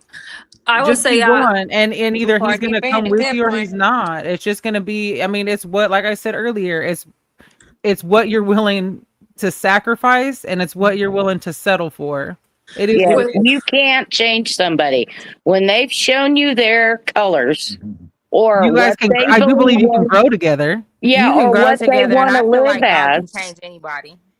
So what but was you can't change somebody if you get into a relationship thinking you can change somebody. That is not the right hmm set of mind.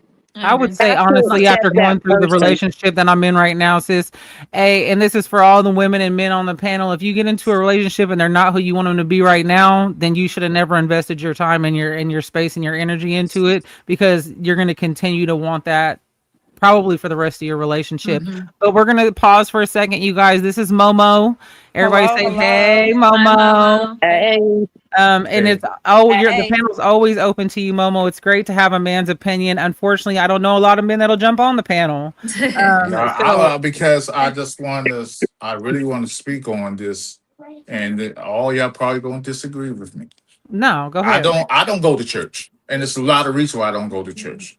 Mhm. I've been to church, and I go to church. I know there's a lot churches stuff to me is a lot of gossip and politics and this that. You go to church and like that's fine. We all can agree. We can read the Bible and understand, get our Mm-hmm. teachings. Mm-hmm. But for me, teachings when you do teachings from the Bible, is have the tendency to tell you things what their perspective, what their biblical times was. Mm-hmm. Because as we know, nobody, I know a lot of people don't believe what I'm about to say. No one lived at that time 500,000 years, 1500, because there's too many diseases going on at that time. They didn't know about washing their hands. They didn't know about none of that. That was a, that's not very true. For me, my wife is my rock. So she go to church. When she go to church, I don't go with her. She always said to me when I don't go to church with her, they got people in the church always asking her, "Where you at? Why are your husband with you? Can I ask Why a your husband?" question? So Yes. did you start your marriage going to church with her and then stopped? Or did you just never go to church? Was this like an No, no, I established went to thing church. We went to church together at all one the point. time? At one point in the beginning of our relationship, we didn't go to church all the time. No, Okay. So Mike, because when I hear what you say, and I don't disagree with you. Everybody's got their own experience with church. For me, I've never been that far into the church to even care what's going on in the church. I go from my relationship with God and the um, time that I need. And so I think that's where church hurt comes from, is when we put too much or we weigh too much into the human beings inside of the church you have no instead of choice in the going for that matter because relationship going. with God. No offense, but that's you have no choice because people going to come to you and comment on you and look at because this it's all about the look. Church members is all about. I don't know if you ever been in any big church or small church. It's about the look, especially a small community and a smaller city or a smaller county. Yeah. People look at you differently when your man ain't there, and they do talk and they go on. It's like for me. I'm just He's not saying for lying. me.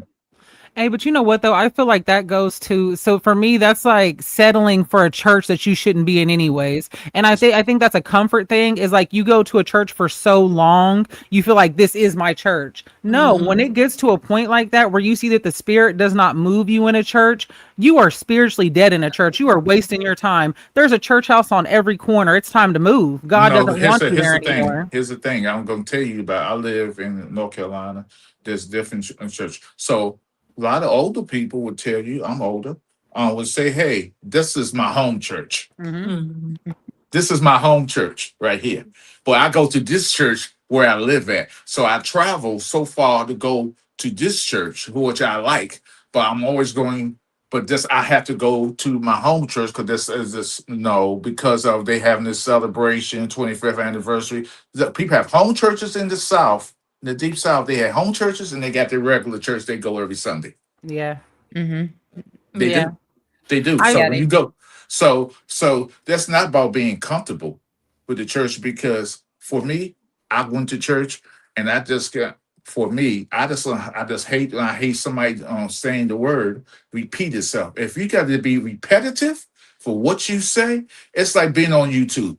If you so repetitive, you repeating the same thing from John or whatever the scripture is, I got to leave because now Yeah, I know and you. that's what I'm saying. Like it's So you're not growing spiritually in the church. Like I don't think so. For me, first of all, let me just say this: I'm from the streets. Okay, I believe that my ministry is in the streets. I believe that you can find God in your closet just the same way Mhm. you can find Him in church. I believe that we can go out and pray and praise and worship in the streets. Jesus never went to the temple unless He was there to cleanse it. But at the same time, God gives you community. And like I said, you are supposed to go to church. For me, like if I step into a church and I don't feel the spirit move, Out of there. I'm out of there. That's it. I'm not going to Uh, stand in church and sing hymns because this is my home church. I'm not so I doing that. know. But I I understand that could. I I understand that could. that's how it was back in the day though, Momo, because No, it I still know. is today. I could. It I could still go is to a today, church. though. It still is. I could go to church right now on Sunday morning where I know this woman ain't feeling the spirit. She's doing that woman who's 80 years old. She's just getting her exercise. that is I'm not true. saying. I'm just being honest. That is I true. No. seen it. Yeah, I agree, They, Tim. I, but that's the thing about again, But like I think like what Ashley was saying is that sometimes people are just going to church no because that's your offense. community. You've been No, it's going there good. forever, and that's just what you're doing. But a lot of people don't realize. I don't think there's not one church that you should be going to your whole life, because there are pastors for every stage in your life. There are some pastors that are there for baby Christians. There's Yep. pastors, so it's like elementary, high school, college, and then you keep excelling because every preacher is a little more advanced than the last. And so I think that if you're really going to actually educate yourself, like you're saying, if they're going and talking about the same John and the same, that's probably because they're there for the new people, or they're trying to capture a different set of people where you've already advanced from that level, and you got to go find a different preacher who's at that level for you. Hey, real quick, Bree, I know that you have to work in the morning. You're able to hop off whenever, baby. It's open panel. We're gonna just for as long as you can stay. We're gonna keep the live going for as long as everybody's willing to be here. We have people in the comments still commenting, and so we're just gonna keep the conversation going. So whenever you're tired, baby, and you're ready to tap out, just peace out, girl. And Okay. I want to go gotta- back to something I'm for sorry. Bree, because I know that she's looking for answers. And earlier when we were talking about being with somebody, like praying over them and changing their heart and etc. When you look in the Bible, and again, if I'm gonna give you advice, it's gonna be from the Bible. If you guys were already together and you're already married and now you're trying to go into a different route, then I think that's fine to be like somebody that's praying over them, because that's what the Bible says. Now the Bible, again, it also tells you, don't marry a believer if you're a believer. Don't do that, because you're gonna sound crazy. Like I remember I mean, I feel like I sound crazy sometimes to people who don't believe, because even for instance, they're telling you about a dream and you're knowing that that's a spiritual attack, and you can't even talk to them about it because they're just gonna think that you're crazy and it's like witchy or something. But it's like you're just aware of certain things and you can't even speak on it or help Now them what's solve going it on? because they're I not had to aware get of off it. of the Dawn, I'm gonna mute you, baby. Okay, never mind. She jumped off. Okay. So I think it's hard to even find, like, I think that's why the Bible emphasized so much on being equally yoked, because you're over here fighting battles that they don't even know about and they can't even help themselves about, and you're just fighting alone. And that's really going to be the basis of a lot of the relationship, if it's somebody that's not I as think equally yoked as you. you're gonna come to a point in the relationship where it's like you're battling and you don't know if the person that you're with is battling with you or against you, or if your guys' will together. Because when you're with somebody, yes, you have your path, they have theirs, but when God brings you guys together, it's your path now. And yes, you're still supposed to have your own separate paths in life. I agree, but we should be battling the same things together. Like we should be And praying over the same things together. We should be yeah. agreeing on the same things together. Like and if you guys, I don't know. I mean, I just. And when you have the Holy Spirit, you're also keen, like now that you become one, you're going to know things like Holy Spirit's going to tell you, I need to pray for this man for this. And he should be doing that for you too. But you're going to be the only one being that protection, that prayer protection. Hey, Uh, Uncle Terry. hey, you got some background What's up? noise. Who? You. It started when you came on. You got some background. I don't know if you got a fan on. Oh man, you know I'm not gonna be hot. Well, listen. When you go and let me see if I can change your mic. The echo in the back. Oh, let me see. Well, I got my fan on. I hope you can't hear it. No, I had to. I had It's to put quiet. I reduced his background noise, but his phone. He's on his phone right now. His phone picks up. His speaker is bomb. Okay, it picks up everything. Oh shit. Okay. Okay. I saw your mom's response, and I think I need to take your mom to church with me. Yeah, so she said, so Momo, I went to church a couple weeks ago and I felt that. I left the way I came because it's so repetitive, same scripture, same sermon. And the last time I was there. Well, yeah, and that's when so I feel like you're going to church for comfort because you're comfortable there. You know who the pastor is, you know who these people are. Step outside of your comfort zone and find where the Spirit moves you. Stop doing the same thing over and over again that's not feeding your spirit, because for me, I'm not going to continue to go to a church where I come full and I leave full. I want to leave empty. I want to leave ready to start a new week and battle these new, like I don't want the same thing that I went in there with to be the same thing I left with. And so if I don't feel it, I'm out of there. If I don't walk in there and they speaking in tongues, I'm out of there. I'm out of there. They need to be filled with the Holy Spirit in there. But I think again too, Auntie, that's kind of what we're going back to. Like every church is for different stages, so you just gotta find a more advanced preacher if that's what you're looking for. All right, y'all. We got Mama Papa says he Terry. can't hear anybody. You can't hear us, Momo? Go out and come back in.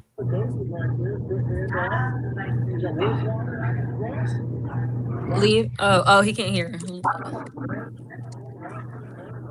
Oh, I really? kicked him. He'll come back. There we Come go. back, Momo. If you can hear me, come back, Momo. Well, how y'all Okay, doing? what's your opinion on all this? All right, y'all, hold on. So for those of you guys who don't know, we got Papa Terry in the house. Hey, T-Bay, that's my dad. I assume that he's hopping on to give his male perspective. Well, I'm just hopping on because I'm playing with absolutely nothing to do. There we go. There's Momo. Momo's But for back. like There we go. the things that we was talking about, like for instance, I know Papa didn't always go to church, with I Mama still Rita. I still And she don't and always go to still church. doesn't sometimes. But like as a woman of God, she goes to church and like they've had their ups and their downs and she just is still stood by, prayed for her husband and been the woman of God that she needs to be, See, I feel like this here. You get what I'm saying? I'm not. My religious beliefs and her religious beliefs are two different things. She believes and she's a Christian. I don't knock her for that. I'm a Muslim, and she don't knock me. She don't knock me for that. I go with her when I go with her sometimes, and she goes with me. But the thing of it is, we understand where each one of us is trying to go in whatever we're doing, and we talk about it. The thing of it is, you look at it and say, well, a man's not doing this, he's Is your not doing TV that. on? No. Well, it was while I was watching the Dallas game, but it's muted right now. Oh, the Cowboys are playing right now. Yeah. Oh, holy crap. But we look at it I look at it and say, me and her, we have two different roads that we're traveling, trying to get to that one goal, and we communicate it. But the thing about it is, it's like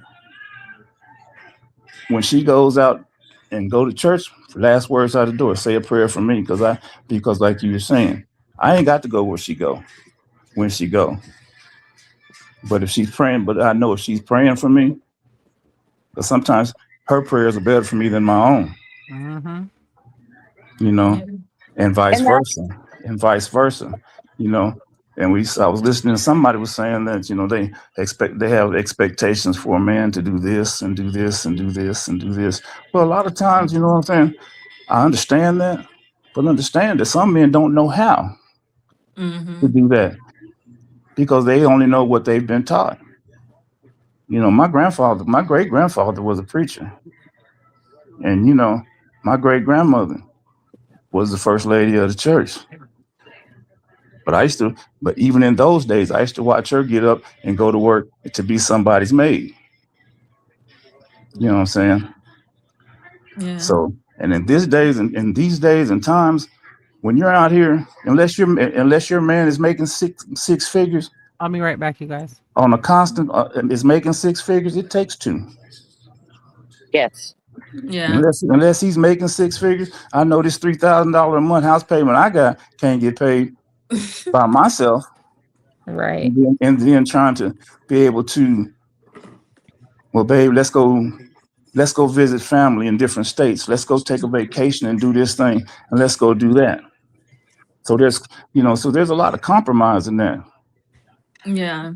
Yeah, but that's what relationships are. I feel like it's compromise. We all want different things, and we see different things. But it's like, okay, well, do I want to drive, like Deshaun was saying, do I want to drive a 1990 Pinto, right, that may get me where we're going, or do I want to drive a 2026 Hyundai that I know gonna get me where we're going? Mm-hmm. You know what I'm saying? Because it got to that point in our relationship, in my life, where it's like, babe, we wanted to go somewhere, had to go out there and work on the car before we go anywhere. Right. And it got to the point, the hell with that. But I still don't. I think that's what we were saying though, because you will hear this all the time. The men are always like, I want a Proverbs 31 woman, and it was a woman who did literally everything. But it's like kind of like you said, like if the woman still has to work, there has to be compromise involved. You can't complain that she's not always the most feminine woman in doing this when she has to go out and also help provide. Yes, communication is the key, and opening up about your feelings in that relationship and saying, this is, this is what I'd like. Be honest. This is what I'd like. What do you want out of a relationship? And be honest. And, Terry, I commend you guys. You're making your marriage work, and that's what it's supposed to be. Well, I feel But I like will this say, here. You respect each other. I feel like this here, she works, I work. She goes that she has to be at work at 6. I have to be at work at 7. She generally gets off at 2:30. I get off at 4:30, 5 o'clock, whatever. But on those days that I do come home earlier than she do, I cook. see, I make sure she yeah. got something to eat when she gets home. I Mhm. mean, and in those days, which is more than the days that I get off early, she comes home. She'll call me every day, babe. What you feel like eating today? I have a question. Whenever you're done, Go I have a ahead. question. So me knowing that your guys' relationship, Mama didn't always work. She worked at TSW, but there was a time in y'all's relationship where she didn't have to work, right? Oh, there was a part. Well, at that particular time, we were in transition because we were moving different places, and I was in a position to where I could do that. Yeah. But but like I said, there's a difference between living.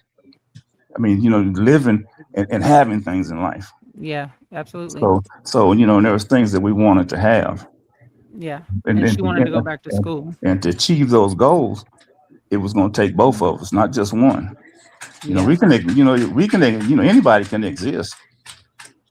Well, I would say this in a nutshell. For me, it's always going to be the same thing, constant, like that. I don't need to go, no offense to nobody here, to go to a church to have somebody tell me something that I already know. Because if I believe in something, the church is just an affirmation of what I already know. Yeah. When I go there, it's an affirmation of what I already know. And I get it. Some people don't like that. I never liked the idea of growing up as a kid that you can force me to go to church for 3 or 4 hours, to sit there 4 or 5 hours for nothing, really. Because you just there because you want your kids there, or you want your husband there, or you want your wife there, because it's a support. That's fine. But sometimes me personally, I don't need to be there for the support. My support and my prayer for you and my blessings for you, it could go either way. I could be there, or I could be home. But I think sometimes it's that mindset that I have to be there with you because you want a certain look. I don't think you have to be there. I agree with that. I don't think it's about a certain look. I think it's about support. I think it's about being a part of a journey. Hold on, because I feel like, and this is me, I can only speak from my point of view. I can only speak for me and myself. I didn't grow up believing in God. I didn't grow up in the church house. I found God throughout my life and with my own trials and tribulations. Okay. And so for me, it's a desire because I've never had that, if that makes sense. Like It makes sense. It's not something that I feel like I need him to do, but it would be nice for my husband to go to church with me sometimes. It would be nice for him to, because my son was raised in the church because I wasn't, and on Wednesday nights, my son, he wants to go to church. He didn't know that they had kid church, and since the first day that he went, now he wants to go to church. Like, I want my daughter to be raised up in the church. I didn't have that opportunity. My sister was raised in the church. I see the difference that being raised in the church made in her life compared to mine. And maybe it's not like that for everybody, but I know my desires as a woman, but I can't force my husband to go. And I pray for him and I pray over him. And and if he decides to get up and go with me, cool. But that's not something that I push on him. That's not something I'm like, oh, I get up and you're gonna get ready for church. I don't ever want to feel like I'm forcing a man to go nowhere with me. So, But it No, is I something mean, that I do. I get that. yeah, I get that. What I'm saying that how my experience had, and back in how what they did back in these small communities, in these Bible dumping communities where Hi, they, Michelle. when they went and have kids, forcing kids to go to church, spend 5 or 6 hours one, and then a lot of times you didn't want to be in the usher board, or a lot of times you didn't want to be in the choir. They made you be in the choir. Your grandmother and your mother, or if you were back then, they just did, and I just like that. I know what my mother, my parents growing up, they didn't go to the church, but they sent. Well, guess what they did? They made me and my brother go to church because they wanted some private time. They wasn't church going folks. They made us go to church because they want us out the house. Hey, that Right. reminds me of a sermon that I was just watching by Pastor Mike and he says, I think that the older generation did a good job of teaching us church, but they didn't do a good job of teaching us God. exactly. Right, And right. that's And what I'm that's gonna exactly say it right because, like there. my sister You're said, right. You're absolutely right. I was like you, Momo. I was raised in I the have church. mine. I was Yeah. raised in the church. I had to go to I just church. want to I didn't come on have a here choice. and give my little Can you testimony. And hear us, Momo? yes, I hear you. I Okay, hear you. my sister was talking to you. What she No, say? like I was like you. I was raised in the church. I I can't was hear her. like, you can't hear me. Can I can't anybody hear hear. me? I can I hear hear you. Momo, you can't hear Bree? No, I can't hear Bree. Bree, come out and go out and come back hold on. in. Uh-oh. Was she the loud one? No, I muted everybody's mic. You know, Oh, now you're breaking out. I am? I hear you fine. You can't hear me, Deshaun? Go out and come back in. Well, I agree. And you saying that, Trey Sire and them being raised in the I just church, that's a good thing. You know what I'm saying? It's I'm not a not bad I it's don't not a know. I'm bad just thing. Can you hear us, Momo? me and my wife now. If we don't, she Momo, don't go Momo to can't hear church. us. Can you hear us? Well, Momo? she prays a lot. No. Momo, can you hear us? Oh, I No. can't hear her now. I can't hear nobody. Can you hear us, Deshaun? Yeah. Can you hear us, Dad? Yeah. Now I can't. I never not could hear you. Hold on. Can you hear me, Dad? Yeah. I don't know. It's like when somebody leaves. When Michelle left, it took the whole. Yeah.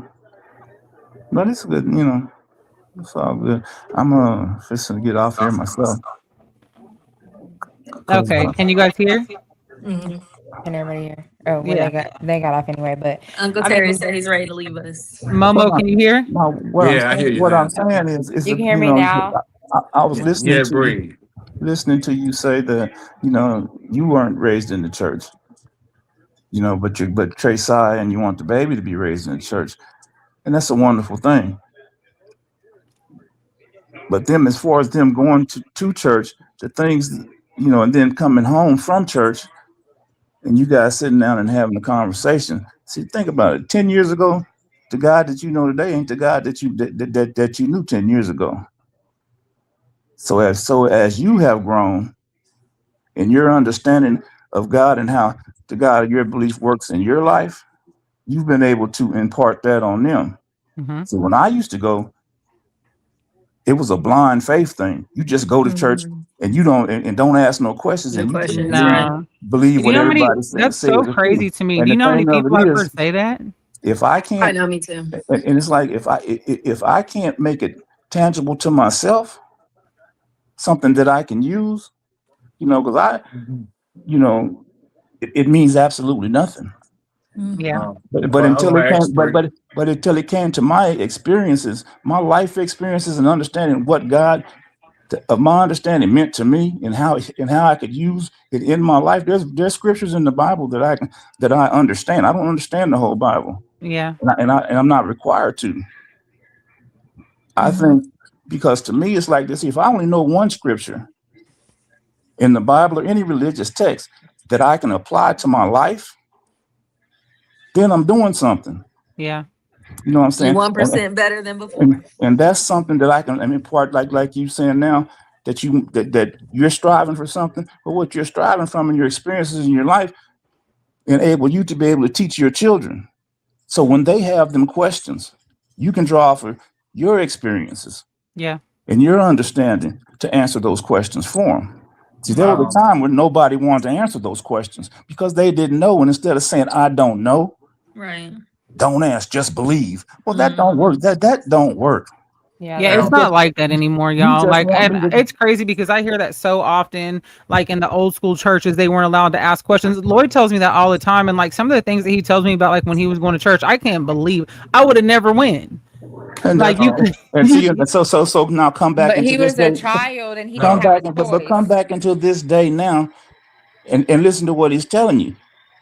He has church hurt. And he don't want to, and that's why he don't want to go because he yeah, but that's, didn't get but it there. I'm not knocking him for that. But like I said, it's not like that anymore. Well, let You me ask let you a one question. experience from one church that you went to your whole life ruin your experience Let me, towards church, I and you have don't know what let you me, might. I let That's me have ask you a question. several experiences Let me from ask you a churches I've question. been. When when you For me. pray, Me too. how do you pray?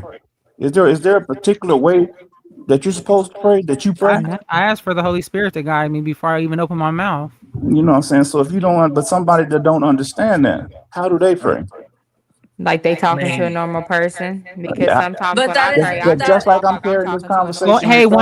one at a time, you guys. Just like I'm carrying this conversation with you guys right now.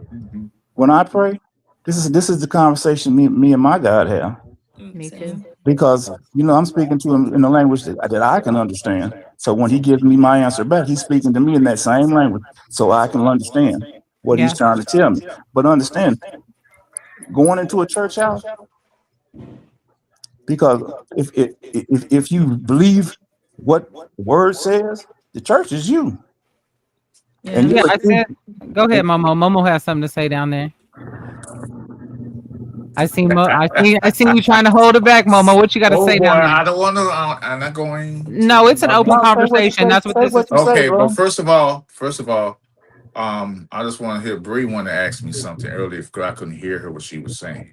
Just Oh one. no, it was I wasn't asking anything. It was just a statement. Like I was raised in a church and I was forced to go to church. And we wasn't really forced, but like my Yeah, godmother, I was at her house, my auntie, I was at their yeah. house, and everybody gonna get up and everybody gonna go to church.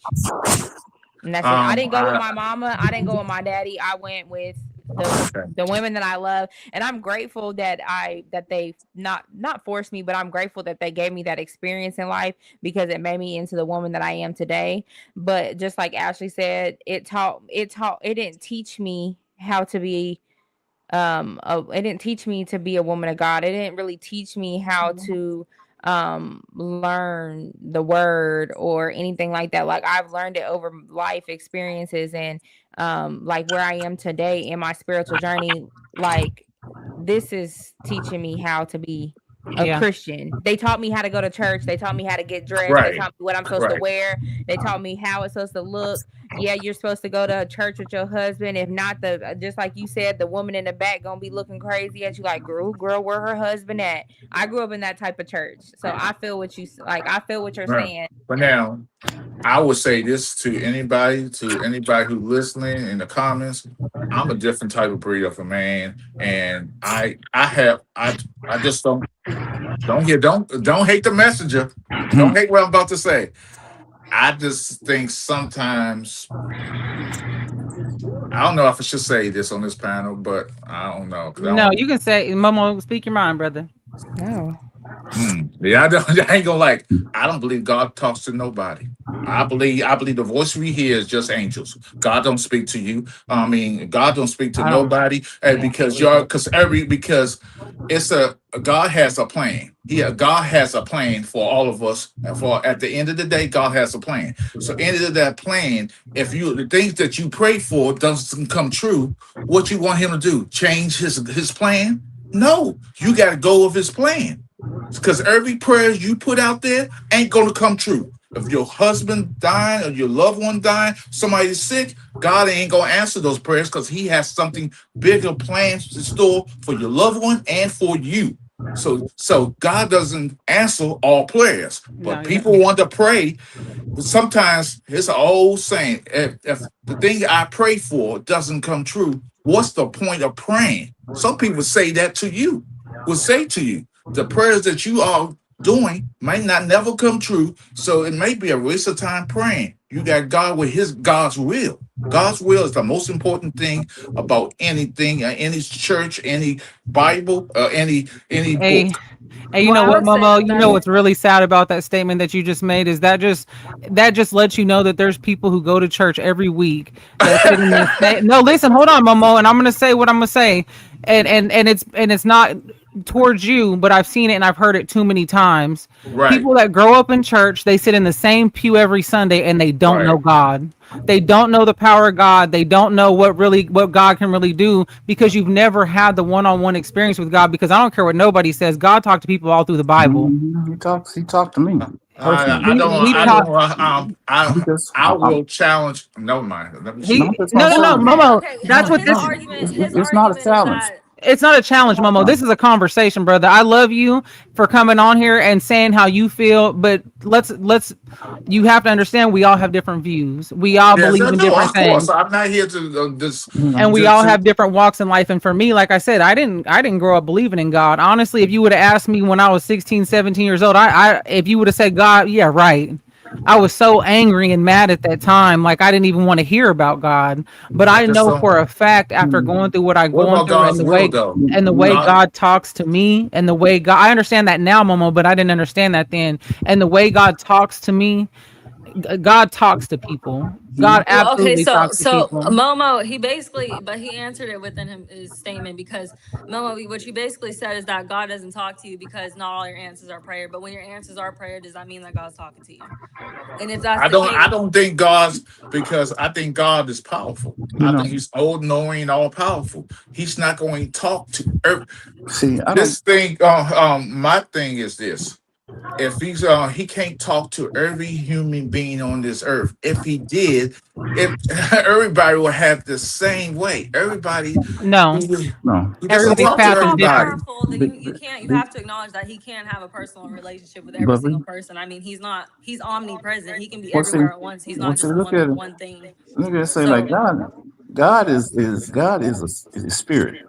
Can we agree on that? Yes, yes. God And is omnipresent. He's and everywhere. man is made in the image and after likeness of who? God, So what part of this man is made after the image and likeness? the spirit. Okay. So we can agree on those two things. The man is Mhm. made in the image and after the likeness of God, and God is a spirit. Does anybody not So agree with that so is a before we move spirit. forward? So Look at so is a Mama. spirit. Is a spirit something that's physical that you can No. touch with your fleshly hands? Mm-mm. No. Okay. So this is just my opinion. Now I know that I have a personal relationship with my God, the God of my understanding. Your understanding is different from mine, and I've prayed, and and some of the things I've prayed for, true enough, He has not answered. And the reason and in my spirit, I believe the reason He has not answered yet is because I'm not prepared for it when I get it. That's Yep. what I was gonna There's a, say. Is there's that a preparation age. yeah? I also believe that if you pray for something and you feel like God doesn't answer it, I can talk about like my child that I just had. God didn't answer that prayer for years and years and years and years and years and years and years because He's seen way ahead of me. He's seen the man I was going to have my child with. He's seen the husband that He had for me. He's seen the family that my daughter was going to have. That prayer, if He would have answered that a long time ago, I think of where my life would be at right now. I would have a child growing up in a broken home. Yeah. You know what I mean? Like God knows better than we do. He knows the path that He has Yeah. for all of us. And for me, like, so it might seem like He's not answering your prayer, but His no is not just a no all the time. He's It is saving you. answering. Well, just Yeah. all well It is an always answer. It's always either yes remember or no. always And remember that the ground got to be prepared before the corn can be planted. That's a good saying. That's a good saying. Hey, because I love it. I love it in here because people love those sayings. For me, I'll have to agree to disagree. Yeah, because you Okay. just Well, can't. yeah. I mean, I think that, It's okay. I agree with what Momo said. Whereas, like, Yeah. God knows everything. Like, He knows everything ahead of time, and so that's why some prayers aren't answered. Because if you ask for $1 million right now, you gonna turn it. What He knows what you're gonna do with it. You don't know what you're gonna do with it because you don't got it yet. You're Well, not and But He one knows thing, exactly what's gonna happen with it. one It's thing that I learned too, Momo, and I heard you say this when you said that, is that you have sick family members and you pray for God to heal them, and He doesn't, because that was God's plan. And you're absolutely right. And I think it's selfish, or it's selfish of us to think that we can pray to God and ask Him to save this person if that's not His will. It's let your will be done. If this is not your will, let it be done. If this is your will, Heavenly Father, then heal them. But you have to understand that you're right. God knows better than we do what that person needs. I just watched my little sister die at 36 years old. Right. And for me, like, I remember praying those selfish prayers, like, just heal her, knowing the power that God has, but not understanding how selfish it was for me to want my sister to continue to live in the misery that she had lived in her whole life. Right. I mean, and it's the reason why those it's an old saying that the good die young. There's a reason for that. But what scripture is that? There's no scripture. That's the people always say, "Oh, when I grew um up," but that's an there. old saying that the Yeah, good die not and the wicked lives on the earth. If yeah, you evil and you mean spirit, those the ones that'll never get sick. Those the ones who always live longer than the good and the ones who yeah, are. We all know this until they change their lives Yeah. by the grace of God. yeah. And you know why? Um, Because it's the only life they get. We I get don't know. eternity. We get eternity after this. I don't know. Yeah, I You know know some. what? I know some old folks that some old hateful folks that died young. You I do know, too. and so the good die young. Like, yeah, it sounds good. It sounds good. Just like what I was talking about earlier. That pastor was talking about them teaching us church, but not teaching us God. And the next thing he said is, God is good, and everybody in the crowd said all the All time. the But what time. scripture? Everybody knows that. But what scripture is that? What That's Yeah, not scripture a is that? that's scripture. like That that. doesn't come That's from No, the that's just word. a saying. That's just a that's like That saying. that one. script. That's That's the like the same. one. That's why I don't go to a whole lot of church That's like the and one they prayers. always. Prayers, and when they hitting the pulpit, yelling and screaming, hollering and screaming for 2 or 3 hours like that, and I was like, okay, Yeah, that's you that's told like me a scripture, and you said the same scripture 2.5 months ago. So what yeah. am I supposed to do with that? Have you, Well, Momo? Have that's you ever, Momo? Can I ask you a question? Have you ever felt the Holy Spirit move in church? Absolutely, You have. yeah. What does it feel like to you? What did it feel like to you? I, as I recall, it felt like I was and it was a numbing feeling, like I was somewhere else. Yeah, like another realm, huh? Yeah, Yeah, that's what it feels like for me Yeah. too. yeah. I just asked because I don't. I mean, I guess that's where I hear the voice of God the most, is when I'm in that When you're spirit. Like, surrounded by the Holy Spirit. yeah, that's when Yeah. I feel it and I hear I'm Him. t- I'm tell you a funny, and this is a true story. I just want to say this to the story. So before I met the woman of my dreams, the wife I love, I was dating this young lady. She was into the church, right? And so I went to church with her. I was dating her. Went out to church, went to church, and it was long. It was a country. It's in the country. It was long, and the Holy Spirit got into the church. Right, I didn't feel it, and everybody had the Holy Spirit yelling, screaming. That whole church was jumping. Everybody was hollering, screaming, but me and the kids in the church. I'm looking around, saying, "Am I the devil?" Because I could. Everybody had the Holy Spirit, but me. It wasn't your time right then. That's all. Yeah. No. Here's the thing. So everybody's hollering and screaming. I was in there Yeah. about at least 4.5 hours. I wanted to go because I'm just saying I got to go. So I sit there because we get back, and I get back, she told me, and I was told her what happened, and then she said, and then next following week I didn't want to go to church. with her. She said, if you don't go to church with me, I need a man that's going to be a God's driven man who going to church with me every Sunday. If you can't come and be that man, we can no longer date anymore. I said, okay, fine. And I left. I gave you know how much relief I felt in my soul leaving that relationship.